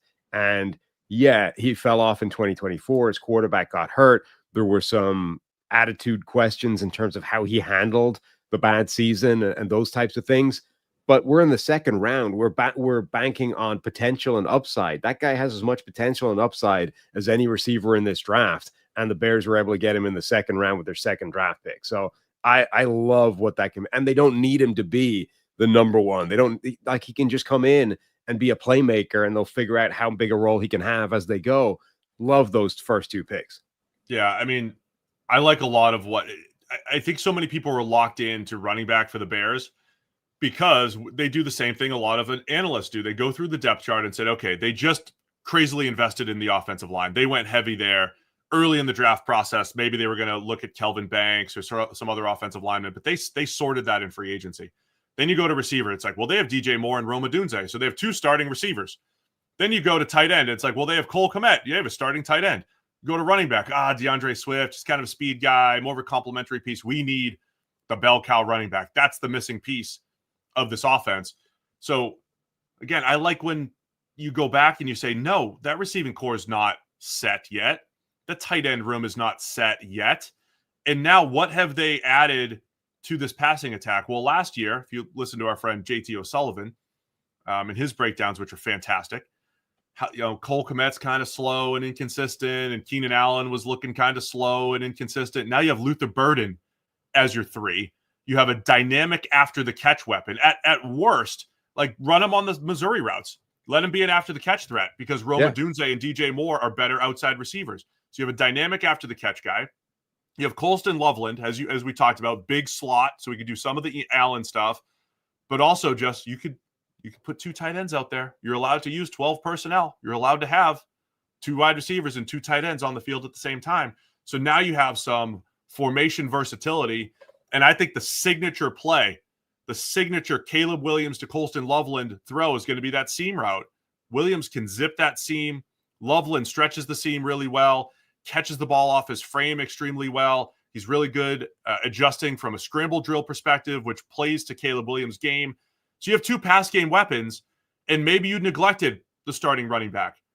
But to get 3 deep at receiver and 2 deep at tight end now, that's 5 deep as far as pass catchers go. Plus Swift is still a good pass catcher out of the backfield. I think this passing game got so much better, in addition to, hey, they already set the foundation by investing in Joe Thuney, Drew Dahlman, and Jonah Jackson on the offensive line this offseason. So I think there's a lot to love about the first 2 picks for the Bears. Yeah, and they're 2 players, I think, that number 1 will operate over the middle a lot, and number 2 can stretch the field vertically. Luther Burden has some amazing vertical plays on his tape. Colston Loveland, as a tight end, can threaten vertically down the seam really well. So I think those 2 guys change this offense, and Luther Burden in particular is one of the best run-after-the-catch players in this entire draft. He reminds me of prime Odell Beckham Jr. after the catch. With the ball in his hands, once he gets it in his hands, he's so good. He's so instinctive. He's incredible at making people miss. DJ Moore, there's some crossover between him and DJ Moore. I don't think they're redundant skill sets, but they now have a lot of guys that can make plays after the catch, in addition to all the positive stuff before the catch. The running back thing is interesting because I don't think DeAndre Swift belongs atop an NFL depth chart. I also don't think Ben Johnson does either. When he came in, remember, DeAndre Swift was there when Ben Johnson rocked up in Detroit for the first time and immediately cut his workload in half. Like, he went from being the primary running back then to that guy's not playing. And then soon he shipped off. So I don't think Ben Johnson wants him as a starter either. And I don't know if that means they think Monungai can be that guy coming in immediately, if Roschon Johnson is going to get a much bigger role going forward, or if the answer to their running back problem is not on the roster yet. But well, it's one of my favorite things coming out of the draft is to say, okay, one that comes to mind is the New England Patriots just drafted Trevion Henderson in the second round. Do the Bears trade for Ramondre Stevenson and bring him in and hope he doesn't fumble, right? Like, if Ramondre Stevenson was Ben Johnson's running back with DeAndre Swift, would you feel better about that? So there are players that you can get probably on the cheap for a late round pick next year. I'm just throwing a name out there. There's others, right, as depth charts get filled out. So I don't think all is lost there. And look, I think Ben Johnson, he's had 2 great running backs in David Montgomery and Jahmyr Gibbs. He's also outstanding at scheming up the run game. So you're kind of you're banking on his schematic advantage, say, from a run game perspective. Plus, you're depending on the offensive line, right? That's the first piece, is investing in the offensive line, and they did that. So I liked those picks for the Bears. I was not as keen on, you said day 3. For me, it was more like the rest of the second round. I thought Ozzie Trapillo's fine. Backup tackle that has starting ability coming out of Boston College. He played right tackle at BC. And I saw some people say, hey, you need a left tackle. We know they can flip. He played left tackle at the Senior Bowl, went back and forth. So is he a potential replacement down the road for Braxton Jones if you don't want to pay him? I think he's at least in the mix. Shamar Turner, he's at the Texas A&M production sucking defensive line, right? Wasn't uber productive, but he's pretty athletic. I didn't love that in the second. I also didn't love Gervon Dexter, and I keep forgetting South Carolina third rounder from a couple years ago who has not panned out. Zach Pickens from a couple years ago. So 3 SEC second and third day 2 defensive tackles over the last 3 years for Chicago. I think Dexter's worked out. We'll see what happens with Turner. I'm now buying into that narrative, though, and I'm going in the opposite direction. I think now you should target Texas A&M defensive linemen on the assumption that they're going to be better the second you get them into a different defense. Buy low on that. If we're looking at consensus board and reaches, Ruben Hippolyte with in the 4th round was probably one of the bigger ones of the entire draft. Ran in the 4.4s as a linebacker, just wasn't productive at Maryland. Zoff Frazier's the 3 late round picks are interesting though. Zoff Frazier's the super long corner from UTSA, as a guy that has starter traits, physical ability, has to figure that out. Luke Newman was one of my. He gets Reek Woolen comps, same team, lack of relative production, same athleticism, same round as well, right? Yes, same round. So and look, they don't need a starting corner right now, but yeah, he's got 33-inch arms, ran 4.36. The difference in him and Woolen is he was below him in some of the change of direction, but ran a 7 flat cone. Pretty athletic player, long player. And he's 6'2.5".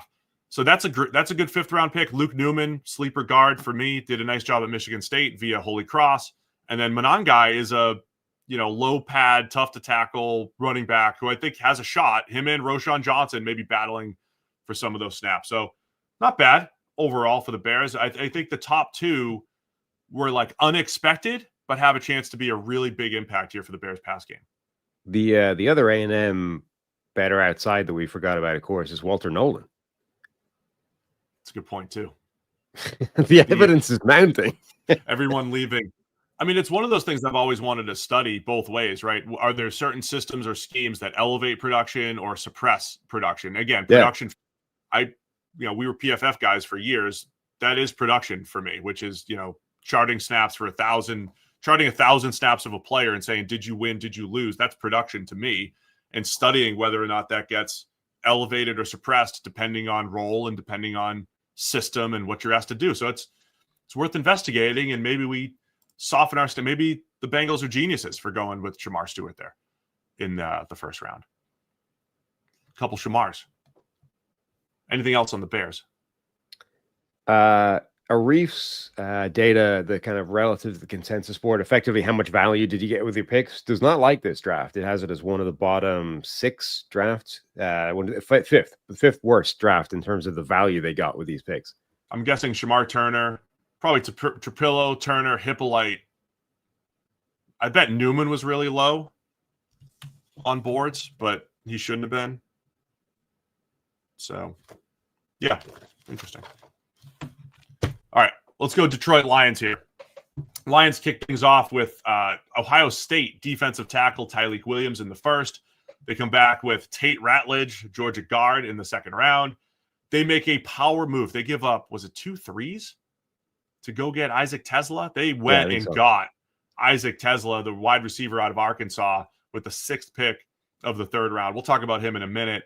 And then on day 3, guard Miles Frazier from LSU, Ahmad Hassanine from Boise State. I know one of your favorite picks. We'll have plenty of stories about that and a couple Georgia players. They are 42.9% Georgia, by the way, this draft. Dan Jackson, the safety, Dominic Lovett, the wide receiver from Georgia. What were your thoughts on the Lions haul here in the draft?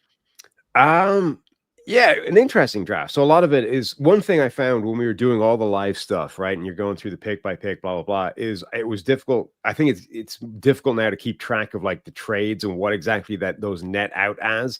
It used to be really easy because teams would just like trade a pick to move up to X spot. But now everybody has realized that doing that is bad. You lose picks. You want the picks. So everyone is trying to make the math work by like swapping picks back and forth. Right. And it makes netting it in your head on the fly extremely difficult, at least for me. So by the way, I tended to sort of forget about a lot of the picks that were, or the trade compensation that was made, and just focus on who was drafted. Sorry, I didn't mean to interrupt, but I did. Is there like a source of truth with all draft trades somewhere? I haven't seen that accumulated anywhere. I would love to go back and look at all of them side by side. But yeah, it's very tough to keep track, especially starting in the second round, right? There are picks flying around all over the place. Yeah. And like I said, it's harder now that teams are specifically trying to make the math balance out by sending picks back and forth and keep the same number of draft picks, but change the value effectively they're given. So I sort of tended to focus on just the players and lose sight of what was being traded where in order to get those players. And that obviously affects the value, because you're not just drafting a guy at X spot, you're giving up potentially more value than that to go and get that guy. And that's where, so things like Arif's data factors that in, right? It factors in the trades that you gave up, effectively the draft position value that you gave up in order to get these guys. Long way around to say Arif's data thinks this is the least valuable draft, or the least valuable that lost the most value relative to the players they brought in the entire draft. That's because because of the trades required to get a guy like Isaac Tesla. Sorry. They moved up 32 spots from 102 to 70 to get him. They gave up that pick 102, and that's a third rounder. And then they gave up both of their third round picks in next year's draft. Right. So they had 2 3s next year and gave up both to get him. This reminds me of the Braden Fisk one, right? Braden Fisk, where the Rams moved up 12 spots, 15 spots. It wasn't massive, and gave up an entire second round pick next year without really there may have been a pick swap, but it was low. That's a massive investment in Tesla, who's a fun player. It is. And it was such a massive investment. So I like picks like this, not because I like picks like this from a selfish point of view, because it's such an amount to give up that it makes me go, obviously they really value him. Let's go and watch him again. Because, we're watching a ton of players. Sometimes you don't give a guy a fair crack, or you just don't see it the first time around. So I'm like, let's go and watch some Isaac Tesla to see what we were missing. Because he's an interesting player, even independent of that. He was a freaky athlete at the combine. Like, he's like a 95th percentile athlete. And that kind of surprised people first and foremost. Like, I don't think anyone saw that coming, as one of the 5 best athletes in this draft class is going to be Isaac Tesla. I don't think anyone had that on their bingo card. And yet that's what it was. So then you go back and watch the tape and you're like, dude, I kind of see it. Like, he is big and fast, and it has some freaky catches on his tape, has terrible quarterback play as well, which is a big part of the relative lack of production. But I mean, it's a lot to give up for him. I'm not saying it's a good pick, but this is one where it wouldn't shock me if, like, Brad Holmes ends up being right again and we all have to go, we're not worthy. It's really, I had the same reaction, Sam, because I went back and watched him again, and it was like, all right, speed plays. They didn't target him much. He averaged 19 yards per catch, but he's 6'3", runs a low 4.4. Impressive jumps, impressive shuttle. Everything about him is smooth, catches the ball, didn't drop a pass last year, catches the ball in traffic, just didn't have a lot of volume. Andrew Armstrong, who's slower, a little bit more methodical. I don't know where he ended up signing as a UDFA. Armstrong was far more productive in that Arkansas offense. And a lot of Tesla's, he's schemed up, and a lot of like vertical stuff from the slot. But then I'm picturing him in this Lions offense in the number of times where they use Jamison Williams, and they've used Khalif Raymond as just a pure stretch the field deep threat through the years. And I'm thinking this guy, with his size and his speed, can definitely fill that role for the Lions. Miami, Andrew Armstrong signed, just FYI. That's right. You remember when PFF first created the sort of game athleticism score that they have, and one of its first kind of hits was Puka Nacua, who again didn't look like an amazing athlete, and then the game athleticism score, the tracking data, essentially said, hey, by the way, this guy was absolutely cooking when he was on the field. He was an elite athlete on the field that just didn't necessarily show itself on tape. So I was curious with Tesla and went back and looked what his game athleticism score was. and it's 95th percentile last year. It's like off the charts good as well. So another guy who the tracking data, the on-field performance may actually be every bit as athletic as the crazy workout suggests it was. And he has with some negated catches in here, 62 catches over the last 2 years. Right. So I know we're starting on the round 3 pick, but it was the most interesting move that the Lions made, because they said, take our threes we have 2 threes next year. Take them. We want this guy.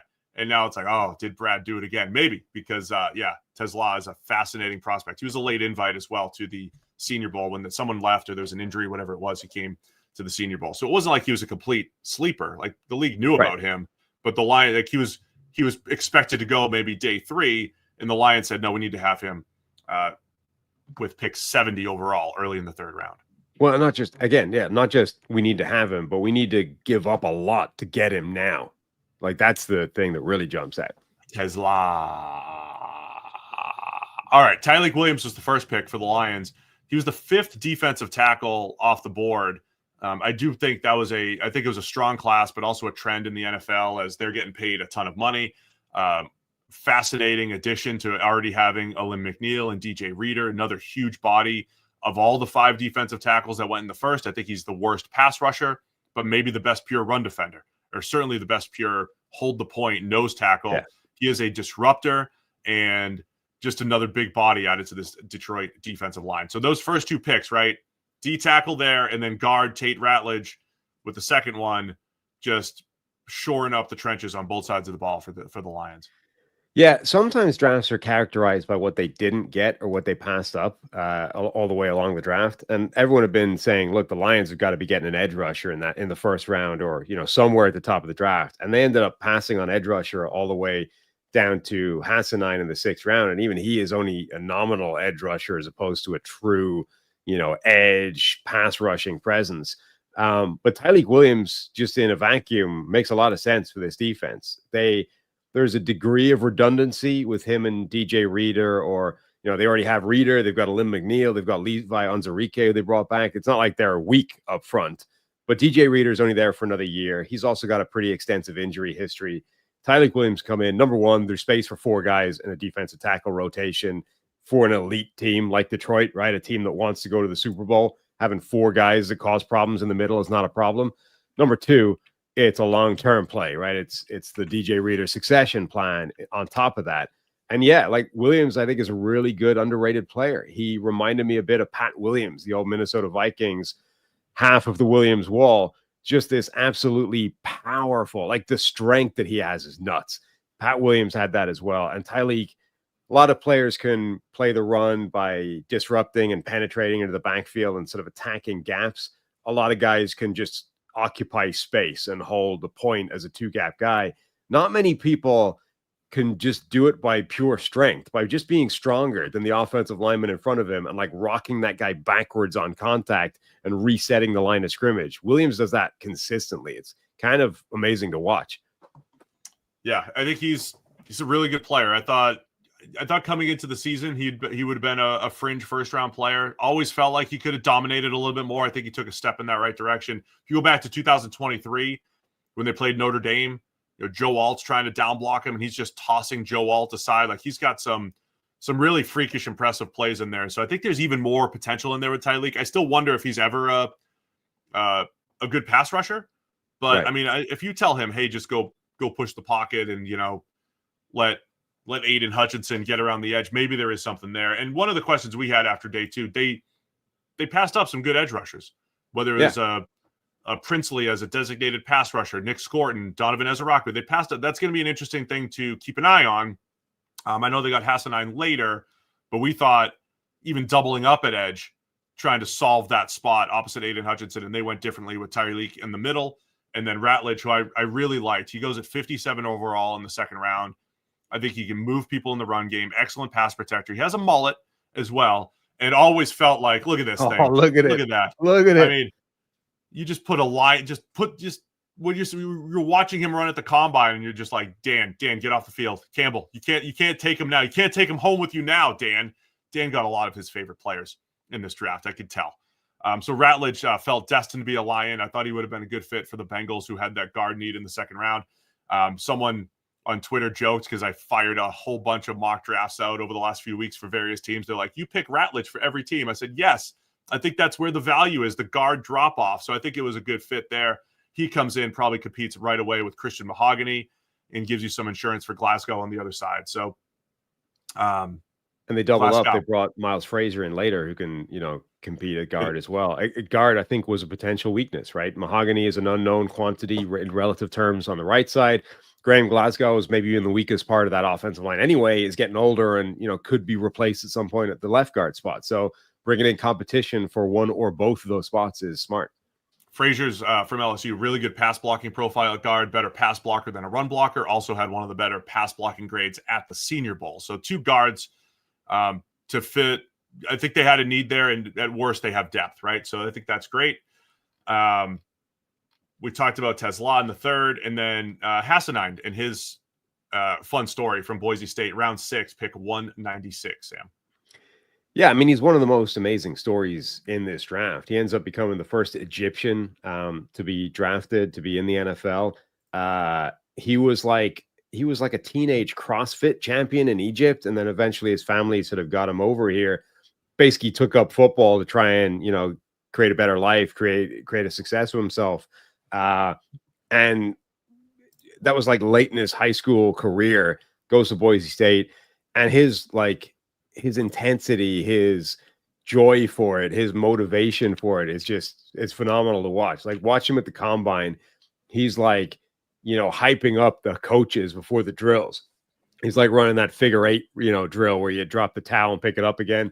And he's like, hyping up the coach before they run it. They're both barking at each other before the drill starts. Dan Campbell's going to love this guy. Like, he is just a ball of high motor intensity, like joy to be playing football. That guy, he's going to absolutely love this guy. He's going to be like pointing to him in meeting rooms, having speeches, lined up about him for everybody else on the team. He's going to find a way of making use of him. I don't know that he solves their kind of lack of pass rush opposite Aiden Hutchinson, but I think he'll be a contributor for this team. Yeah, that's the only thing with this draft, and I'm a don't draft for needs guy, right? I'm not saying you should have gone in looking for edge rushers. I thought in this draft, though, there was great opportunities there. So this will be a fun one that we'll see how it plays out. I also think the Lions might be in the trade market for edge rushers, right? There'll be some expendable edge rushers that are worth bringing in the same way they brought in Zadarius Smith. And I think they can continue to add to that defensive line. So good overall from the Lions. Wasn't one of my absolute favorites, but probably I liked all the drafts, Sam. I thought it was a good draft. Like I said, it's interesting because anything that factors in value of the picks and value expended will not like this draft very much, because they gave up a lot to go get a guy like Tesla. But again, it wouldn't shock me if he ended up becoming the sort of one of those surprise receiver picks that ends up dramatically outperforming that draft position. Tyleik Williams, Tate Ratledge, they're unexciting picks, but I think they're good additions and will make an impact. And then you got to love just the story and the fit culture-wise with Hassenine going to Dan Campbell and Brad Holmes' Detroit team. All right, we're on to the NFL draft host, the Green Bay Packers. Packers kick things off. They had a trade down opportunity, but as we theorized, there's no way. You can't trade down when there's 200,000 people there. I'm not buying that. Got to make a pick. Matthew Golden, we got to get to, he's chosen his number, by the way, which was a bit alarming. We'll talk about that in a minute. Matthew Golden in the first. They get Anthony Belton in the second round, the tackle from NC State. Third round pick, one of your favorites, Savion Williams, the wide receiver out of TCU, maybe wide receiver / running back. Barron Sorrell from Texas, edge rusher in the fourth. Colin Oliver. He might be listed as a linebacker, but he was a pass rushing edge at Oklahoma State, undersized edge rusher. I think that's what he is and should be at the next level. To get him in the fifth, Warren Brinson from Georgia in the sixth, and a couple other seventh round picks, Micah Robinson, the corner out of Tulane, and John Williams, Cincinnati offensive lineman. What were your thoughts on the Packers draft, Sam? Yeah, kind of interesting draft. Well, again, wasn't one of my favorite drafts. It was another sort of down the middle type of one. Matthew Golden's going to be a fascinating receiver prospect for them. Like they finally draft their first round wide receiver that they haven't drafted since Javon Walker back at the turn of the millennium. And they end up doing it for a wide receiver that might be a number one, might not be a number one. We don't really know. Golden is a fascinating prospect, right? Independent of the 4.29 speed thing, which may or may not be real. He's a great route runner. He's got some really good skills as a receiver, good body control, good, able to contort, able to make plays at the catch point. But he's got a pretty small sample size of being like an elite number one guy. He wasn't the number one guy at Texas for the majority of the season. And then Isaiah Bond gets hurt. He takes over and he goes off in the college football playoffs. And I don't think anyone has said he plays like a 4.29 guy either. So he's probably a functional 4.4 guy who may or may not be an X receiver, who may or may not have the capacity to be a number one, who joins an otherwise well-stocked receiving core with a bunch of those guys. So it's kind of fascinating. I don't know if they're banking on like the small range of outcomes that he becomes that true number one X receiver, or if they're just saying he's a good number two and we don't care that we have 4 good number twos. That's good team building. I mean, I'm always an advocate for wide receiver depth. You know that. Green Bay is just it's an interesting franchise in that they've been very consistent in their ways through the years, and they have evaluated, much like the Steelers, drafted and developed a lot of receivers through the years, even without investing in the first rounder since Javon Walker in 2002. And so through one sense, it's like, well, if the Packers are willing to go in the first round, maybe Golden's great. And there's a lot of people that absolutely loved Matthew Golden. I think he's a really nice route runner, really smooth, gets in and out of breaks, catches the ball pretty well. And he gets thrown into the mix here with Romeo Doubs, with Jaden Reed, Dontavian Wicks, Christian Watson.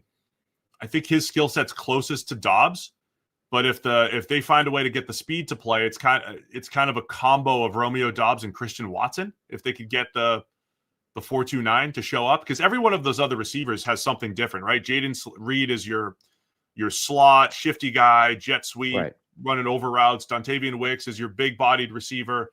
Watson's your pure deep threat. And Doubs is just kind of like, hey, you're a good route runner, right? And I feel like Golden is your good – he's like Doubs, but if they could get the speed to play, he's got a hint of Christian Watson. And I think that's fine. Like we talk about a wide receiver one all the time. And for me, that means it's like the 12 to 15 guys in the NFL, but really the 5 or 6 guys in the NFL that absolutely change the calculus of the defense. It's not just the top receiver on any given team. I don't care if the Packers have a top receiver. Like, would it be better if they had A.J. Brown or Tyreek Hill? Yes. But they're 5 deep at receiver with various skill sets, and I think they can make that all work. So I don't know that there's even a ton of pressure on Golden. I think he's just going to go out there, be solid, and they have another solid option with a first-round receiver here in Matthew Golden. Well, that's what I'm saying. It's difficult to know what they believe he will be going forward, and I'm not sure it matters to a huge degree. And you're certainly not going to know that from listening to them post-draft, because they'll lie, right? Like they're not going to give you an accurate representation of what they think, because nobody does. But like if they're sort of taking him here because they're banking on him potentially being the missing thing in this receiving core, then I don't know that I love it. If they're just taking him here because they think he's another good receiver that can be added to a receiving core that has good receivers, and those players are worth, mid first round draft picks, then cool. That's fine. I think that's entirely defensible. I mean, that's basically what the Bucs did, right? With Emeka Egbuka, same kind of idea. So there's nothing inherently wrong with that. It's just interesting because Golden is this unknown quantity. Question in the chat about which of the Green Bay top 5 receivers would I move on from first? Maybe Doubs because of Golden now. Maybe a Romeo Doubs. It's ironic because in my notes I said he reminds me of Romeo Doubs. Right? That was just one of the comps that came to mind. He's good, solid, good, does everything well, route running in particular. Probably Doubs because the other skill sets are unique. Maybe Watson, though, because of the injuries and inconsistency from him. I would cut bait on Dontavian Wicks for not breaking out when I thought he would break out. You're mad at him. He's going to keep you coming back, though. He's going to keep you coming back. So Golden in the first for the Packers. Anthony Belton, I thought, again, developmental offensive tackle, but him in particular, just an absolute monster. He is really, really strong, And you could kind of, I thought he grew as the season went on at NC State from a pass protection standpoint. I think he's got maybe a potential to kick into guard, but he's got tackle potential and not a path to the field just yet. But you've got Rasheed Walker at left tackle, who they stole in the 7th round, turned him into a starter. He's a case where they seem to like him. He's played pretty well. The PFF grades have been a little bit lower maybe than perception on him. Are they going to end up paying him? Is Belton going to replace? So there's some contingency there, I think, which is nice. And, Packers just loading up on more offensive line depth there. And they've got an incredible record now of developing offensive linemen. I mean, we've talked about this before. If you think you actually have an edge at a certain position, right, you're able to churn out various positions better than other teams, then take advantage of that. I mean, guys, Jalen Moore got $15 million a year based off a couple of spot fill-in roles for Trent Williams. Dan Moore Jr. got $20 million a year based off being a marginal starting left tackle and then a train wreck if he has to play Myles Garrett. Like Rasheed Walker could get $20 million a year plus for being, a reasonable caliber starting left tackle. But if the Packers think they can draft the guy in the mid rounds and replace him with the same caliber player without having to pay $20 million a year to do it, that's a huge advantage over other teams. Absolutely. So not a bad pick in the second. By the way, if we're looking at reaches and everything, that's probably higher. He went at pick 54. What was my consensus board had him at 94. I assume a Reeves is going to call that probably a reach. I think the PFF board had him at 98. So 54 overall is a lot higher than I think the expectation was on Belton. And then if you want to rave about Savion Williams, and then I'll talk about the edge rushers. Yeah, I do. I mean, look, we did that video before the draft, right? 28 people and us, so 30 total, pitching their favorite player in the draft. I mean, we had a handful, but Savion Williams is one of my favorite players in this draft. TCU wide receiver / running back, the closest thing you're going to find to just drafting an athlete. The way colleges recruit athletes, and we'll figure out what position he plays later. Savion Williams is just an athlete. He is not a refined wide receiver. He's not a refined running back. He's just a baller. It's like 6'5", 225 pounds, dynamic, explosive, incredibly inconsistent. I mean, there are some plays where he looks like Randy Moss, just destroying people at the catch point. And then the next play, it's looked like he never caught a football in his life. Like he just stone-handed, like bad hand position, just awful. So complete project.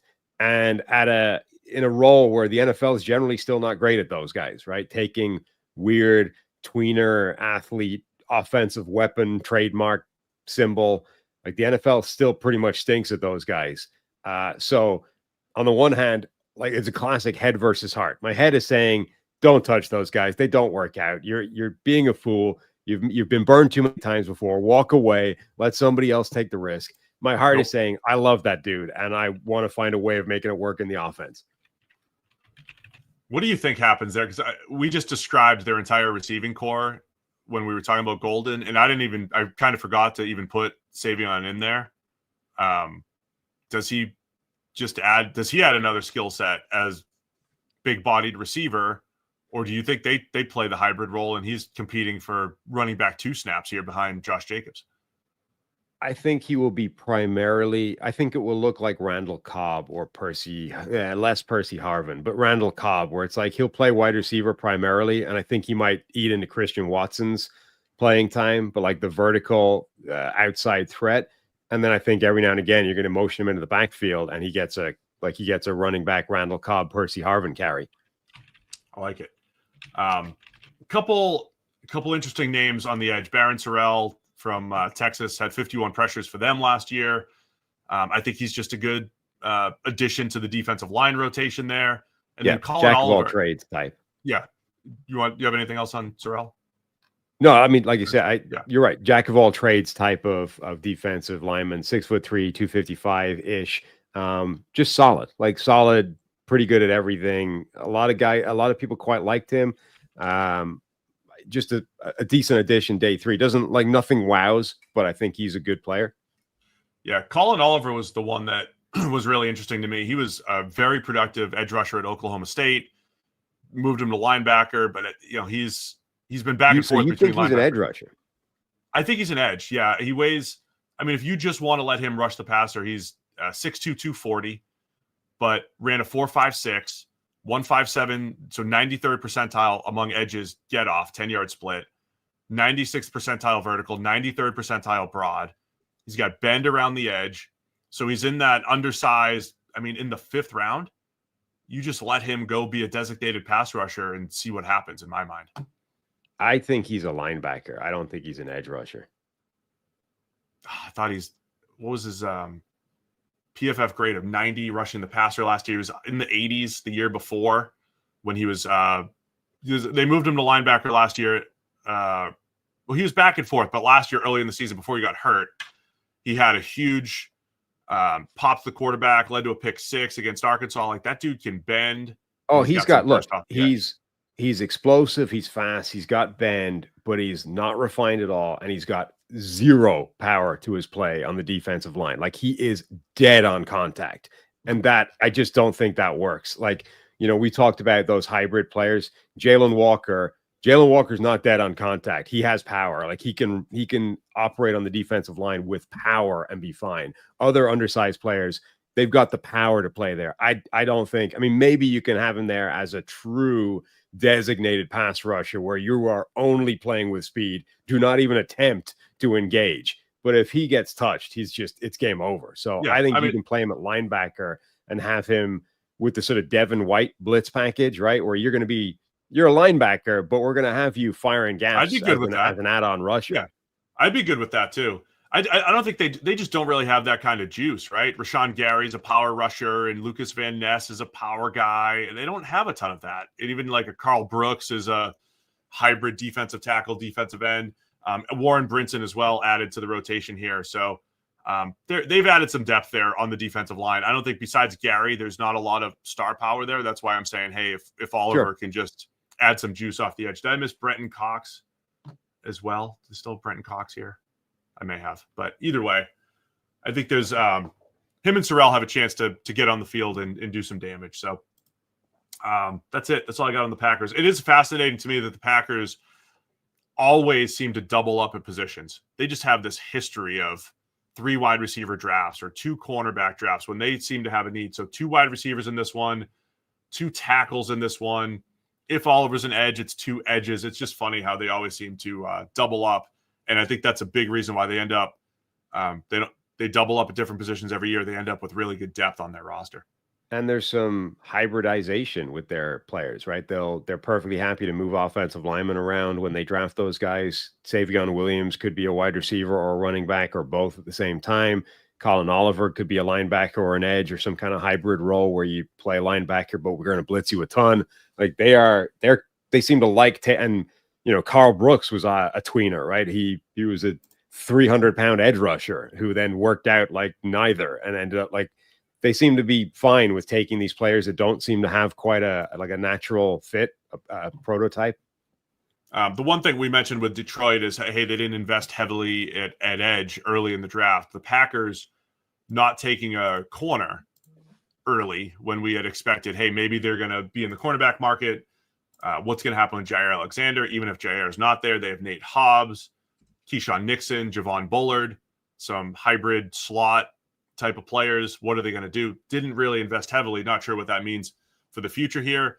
By the way, my annual reminder that like the Eagles picked up James Bradbury after the draft in 2022 on their way to the Super Bowl. Like there are starters still available every now and again after getting cut after the draft. So it's not all out. But yeah, I know Nate Hobbs has done his best work in the slot, not outside. So yeah, they have him outside, maybe Keyshawn Nixon outside if they end up trading Jair. Yeah, I mean, we've mentioned this before, right? They've got a collection of these guys that all seem to operate at their best in the slot, but maybe they're just prepared to say these guys are going to play outside for us. I mean, it also sort of fits that position movement type of thing they seem to be reasonably comfortable with. All right, let's wrap it up. We're making good pace here, I think. NFC North. And a small draft here for the Minnesota Vikings. Started in the first round with Donovan Jackson at pick 24. Another team that turned down the ability to pick up an extra 3 and next year's 3, presumably the same trade that the Texans got a pick later. So the Vikings stayed and picked Donovan Jackson. Third round, Ty Felton, speed receiver out of Maryland. Tyrion Ingram Dawkins, the defensive lineman out of Georgia. Kobe King, linebacker out of Penn State. And Gavin Bartholomew, the tight end out of Pittsburgh. So they had a first rounder, third rounder, first pick of the fifth round, and then 2 sixes is what Minnesota ended up here in the 5-player draft. Feels a little bit like Cincinnati's draft, where it doesn't feel great, in part because of sort of where they'd put themselves, right, heading into the draft with the lack of draft picks and not doing a huge amount to recoup them. Listening to Kwesi explain that, I mean, he gave this golf analogy that didn't make a ton of sense to me, so I didn't love the explanation for why they didn't. Like, he basically said, look, you shank the driver into the rough, right? What do? When you become a good golfer, one of the first things you do is not turn a bad situation even worse, right? Eliminate the double and the triple bogeys by just taking out the iron and getting it back on the fairway. Don't try and do anything crazy and take the bogey. Accept that you made a bad shot and take the bogey. So that was his logic for why they didn't take few draft picks, right? They've already traded away these draft picks and effectively make it worse by, doing something non-optimal. But I would argue that the thing to do when you've made that bad decision is to try and fix it by trading back and taking more draft picks back, like essentially offset. I think the safe thing to do is to trade back and try and stockpile draft picks, whereas he seemed to think the safe thing to do is to just take the top player on your board in Donovan Jackson. Some people think the Donovan Jackson pick itself was a reach, and relative to the consensus board, it was a bit of one. But we've been saying, that world between 25 and 40 in a draft it's all the same, right? It's not a reach when you're talking about that kind of difference. Donovan Jackson going at 24, given the offensive linemen that were going in the first round, given Tyler Booker going at 12, is fine. So that part is I have no problem with. I don't know how Arif's calculating it, or people that are doing that. I mean, that should be calculated from like an exponential standpoint, right? Like if you have pick 3 and you take a guy that's 15 on the board, that's 12 spots, but that's a crazy reach. Whereas if you take somebody at 24 that's at 36, it's not, right? Because we know that those grades are always going to be a lot tighter at that point, right? It's a bell curve here. So, I mean, I don't hate it as far as a reach. And I really think it was a lot of the guard run. I think what Kwesi's trying to describe there is Booker did go at 12 and Zabel did go at 18. And if those guys bumped down a few spots and they could have taken one of those guys at 24, maybe they would have played the long game and traded down just a little bit. Do you have something? Yeah. I mean, I think so. My point overall is I think the pick in isolation is fine. I think given that we know trade offers were apparently on the table at that point, I think not taking one to move down is a mistake. Even if it would have meant losing on Donovan Jackson and getting a different player later on, I think it's still a move that they should have made to try and recoup a second-round pick or another third-round pick or whatever else was on the table. But they end up with this draft that's got a first-round pick, a third-round pick, a fifth-round pick, and then 6th and 7th. And that's like, it's just hard to have a good draft in that scenario. The Donovan Jackson pick just puts a bow, though, on this offseason overhaul of the interior offensive line for the Minnesota Vikings. So he'll come in, play left guard. They paid for Ryan Kelly at center. They paid for Will Fries at right guard. We know at the end of the season, Sam Darnold was under pressure. Sam Darnold was not playing well, but he was also under a lot of heat up front. And we also know that the Vikings have one of the better 1-2 punches at tackle, and they have for a while with Christian Darrisaw and Brian O'Neill. So the parallels, though, are interesting to me as far as what the Vikings have done on the offensive line and what division rival Bears have done on the offensive line. Of all the teams in the NFL, both have invested really heavily on the line. And I think that's what Kwesi was getting at, is like, let's put a bow on this offensive line overhaul, interior offensive line overhaul, and push a guy like Blake Brandel, last year's starter, to a backup role. And now you've got some depth, and that looks much better. Jackson, of course, played 7 or 8 games at guard, moved out to left tackle, had some issues early on against Abdul Carter after he moved to left tackle, but just got better and better and really held his own on Ohio State's playoff run there. So he's pretty good pass protector. He's fine in both gap and zone run blocking schemes. He's just a good all-around prospect. I wouldn't be overly excited about taking Donovan Jackson in the first round as a guard, but like, I get it. It's necessary in this draft where I think there's talent at other more valuable positions. But I get it. The Vikings are they stocked up on defensive talent over the last couple of years. They don't have massive needs. This is a plug-and-play player at probably their second biggest position of need behind maybe cornerback, if you want to argue that. Yeah, I mean, look, again, Donovan Jackson at this spot in isolation, in a vacuum, it's fine. I have no problem with it. I like Donovan Jackson as a prospect. I think he's a good player at guard. I think he can play tackle in a pinch, and that's valuable as well. But because they'd already done so much work on the offensive line, I don't know if it was that big a need. Like, yeah, Blake Brendel's not a good starter right now. Number one, he could potentially improve a little bit. We don't know. But number two, you can have one weak link. Like, we've preached creep back toward average for years, right? They've already done that. They've got Ryan Kelly. They've got Will Fries. They've crept back toward average already. You can hide one below average starter out of 5 really easily, particularly when it's left guard. I mean, that's literally the easiest position on the entire offensive line to hide, I think, as a weakness. So I don't know that they needed to keep going and go get the answer at left guard to complete the complete set. And now we've got 5 guys that we're really comfortable with, particularly when you don't have those draft picks. Like, if they had traded down, maybe gotten a guard in the 2nd or the 3rd round where we felt a little bit less good about him than Donovan Jackson, but could still theoretically upgrade that spot, and you've got an extra pick to play with that you can then go and add a cornerback at a position, that I think is of greater need, I would feel better about it. So it's just the way the Vikings played this draft. I think it's just tough to rank it too highly. No, I get that part. I agree with that. So 5 total picks. Ty Felton in the 3rd. He's fast. Speed receiver. He was outstanding at the Senior Bowl. Right, he's fast. Play strength at the catch point. Even though, again, at the Senior Bowl, he made some nice catches. I thought he reminded me a little bit of Tyquan Thornton from Baylor a couple years ago, where I thought he was fast, but knocked off his route and a little inconsistent, maybe a little bit stronger than Thornton. Thornton had some serious issues at the catch point.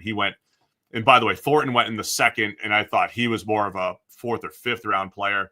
I think Felton's probably better than that. So the intriguing thing here is you have a loaded group of pass catchers, but not a guy that can just be a take the top off the defense type of player. And if that's just what Ty Felton does, that could be pretty good value in the 3rd.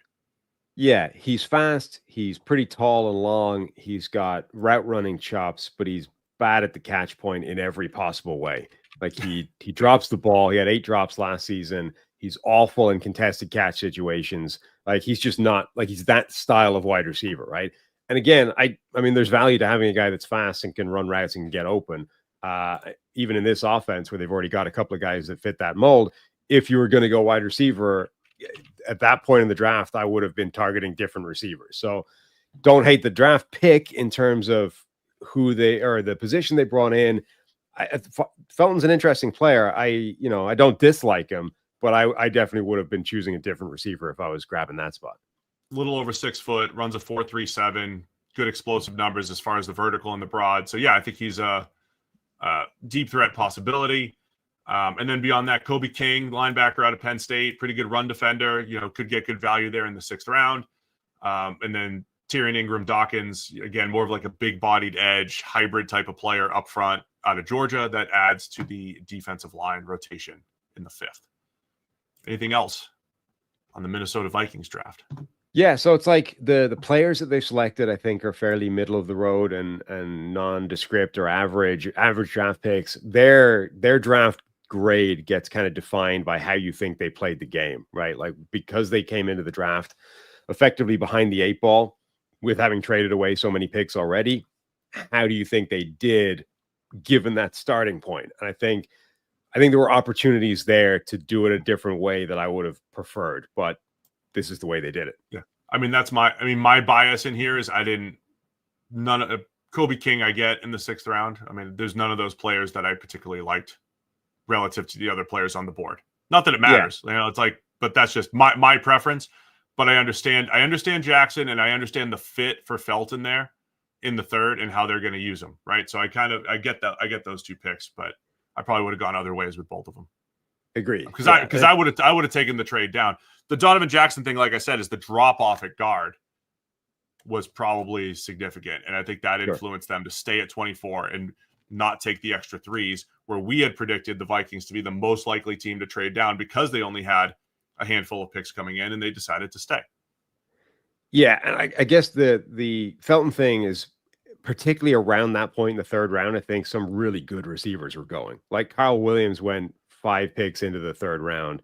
Jalen Noel went a few picks before the Ty Felton pick. So admittedly, they went before, right? But the point is, like, when you're sort of looking at the players that were flying off the board at that point, Ty Felton, I think, didn't quite belong in the same category as those guys. All right, man. Anything else on the Vikings? No more use. Done. Out. Finished. Over. In 2 hours, almost exactly 2 hours. Unbelievable. They get slower and slower as the week goes on. Then we'll be at like 2 hours. We run out of 2 hours and 30 minutes. So yeah, we're going team by team. We're a quarter of the way through the NFL. Today's Sunday. We will go through 2 more divisions tomorrow, AFC and NFC East. 2 on Tuesday, 2 divisions on Wednesday. We'll wrap it up. Thursday, we'll have a nice little, hopefully get some guests and get their takes. You're gonna hear so much from us. We're gonna try to get some outside sources here on Thursday to recap the draft. So yeah, appreciate everybody for being here, for tuning in, and appreciate the super chats. Did we cover all of those through here? I think we did. Good to go. And yeah, tomorrow we're going to do 9 a.m. tomorrow, the usual Monday 9 a.m. slot, and then we will do 10:30 Tuesday, 10:30 Wednesday with the rest of our division tomorrow, right? East tomorrow. That's right. All right, that's it. Thanks to everybody for tuning in. We'll see you again tomorrow with more Check the Mic.